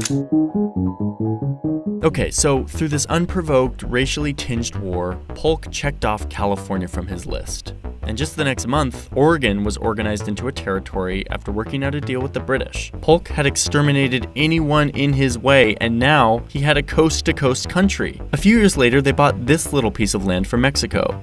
And this completed the southern border that we know today. One that was forged first from a rebellion of American settlers, then a war at the pleasure of James K. Polk, and then finally that little purchase there at the end. The native people and Mexicans that lived here when the US took it over, and let's be clear on something, that is not a small number. They were predictably oppressed as white settlers fled into this region, often looking for gold. Native people were driven from their land, and the rights of Mexican property owners were erased in the name of a state constitution that only let white people vote. This land, after a little more than a century and a half, had become a great nation, the United States of America. So the US stole Mexico in the 1800s, partly because they opened their borders to Americans to let them in to work their land, which is just a very strange full circle irony, especially because today you go to the US-Mexico border and we do everything to make it clear that this side of that wall is the US, when just a few years ago it was all Mexico. I wish, like the Hawaii video, I had some high note to end on here, but I don't, so see ya. These stories about how the US expanded teach me so much about how the US got its shape and how the world works and how countries grow and change. And I've really been learning a lot by delving into these. Before you go, I want to tell you about a really important resource online called Skillshare, who's the sponsor of this video, but more importantly, Skillshare is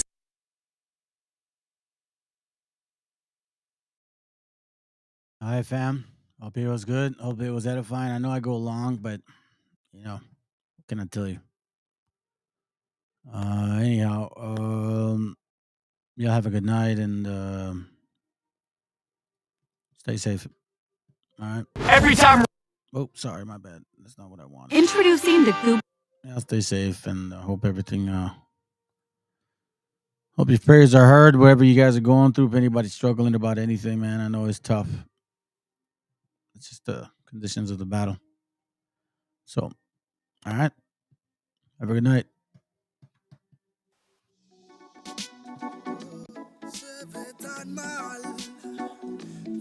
Miras a otro lado, los fantasmas del pasado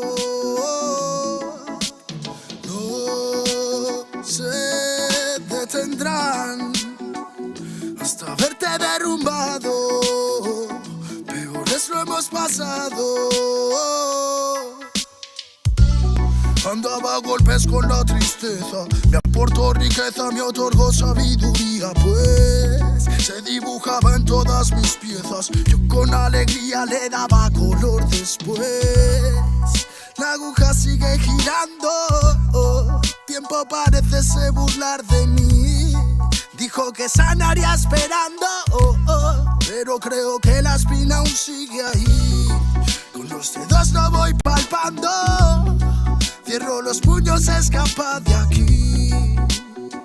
Agonizando, no me espera el tiempo, no voy a esperar por ti. Nuestras huellas en la orilla se han borrado por la marea. Si esas estrellas ya no brillan, las entiendo pa' que veas. Sea donde sea, bajo la tormenta o dentro de la odisea, donde arañas cubren el cielo de tela, los aviones nadan y los barcos vuelan. Aunque parezca que va bien, no sabes bien si va mal. Besos que pueden doler, ojos que pueden matar. Tengo mi alma en el almacén encerrada, mi corazón está en huelga, mis sentimientos en ámbar. Gente, Calamala dijo que estaría presente. Fallaron como nunca, se fueron para siempre. Millones de razones para vengarme, pero a veces duele más actuar indiferente. Como no quieren ver ahogados, tenemos branquias y cerrados los bronquios como la mente de un guardia. Yo soy la montaña y vine con la cordillera. Más cojones que tu ganga tiene una madre soltera. Tú cúbrete si suena mi tu. A mi lado tengo soldados fumando de su palulu. Y un conjuro de grimorio me lo salva del velorio. Pa' tener pila valorio, se matan vestidos de emporio. Y yo no quiero una pistola, estoy soñando que la vida que quería me llega a tiempo. Desde que yo la vi sola, loco ando. Vino a verme cuando el sol se estaba poniendo y se dejó una pluma y se perdió en la bruma. Nunca se despidió de mí, nunca se despidió de mí. Vivo en un mundo que parece roto y sé que no, porque todo es perfecto y lo debo plasmar. Me fumo un trocolor tras otro y lo veo todo otro color. Me siento libre porque vuelvo a conectar. Mi gente sufre y no lo puedo evitar, más que dándole consejos siempre desde la humildad. Es su camino hacia la fraternidad. Solo puedo que enseñarles a respetar y amar. Con esta bendición, como no voy a aprovechar los códigos que llegan, los tenemos que aceptar. Si me reencarné fue para ayudar y no para malgastar mi tiempo en beneficio del mal. En la unión nace la fuerza y eso nos hace juntar las ganas que siempre tuvimos para iluminar a la gente que se le ocurra y la malla armonizar. Vinimos para dar fuego a la que no nos va a quemar. Arda y por dentro la llama, no puedo contener la ras. Churruscao el corazón, el armazón no puede llegar a pesarme más. Si abro la boca, tu tumba al suelo, me muelo a diario y sobrado de gas. Escupo ristas perfectas, paladas de versos eternos, no mueren jamás. Cuando acabe mi condena, me vi muy solo y perdido. Cada vez más negra la flema, más elegante el problema, pero planté cara a todos mis enemigos. Recuperé las ganas, las fuerzas y el garbo. Dedico requiems a mis diablos, que aquí estoy vivo de milagro. Delicadas flores crecieron entre los cardos. Me dicen vienes más delgado que de costumbre. Será de tanto que he bailado en el alambre, que a tanta pena es mejor no ponerle nombre. Llevamos la música en vena, nuestra sangre.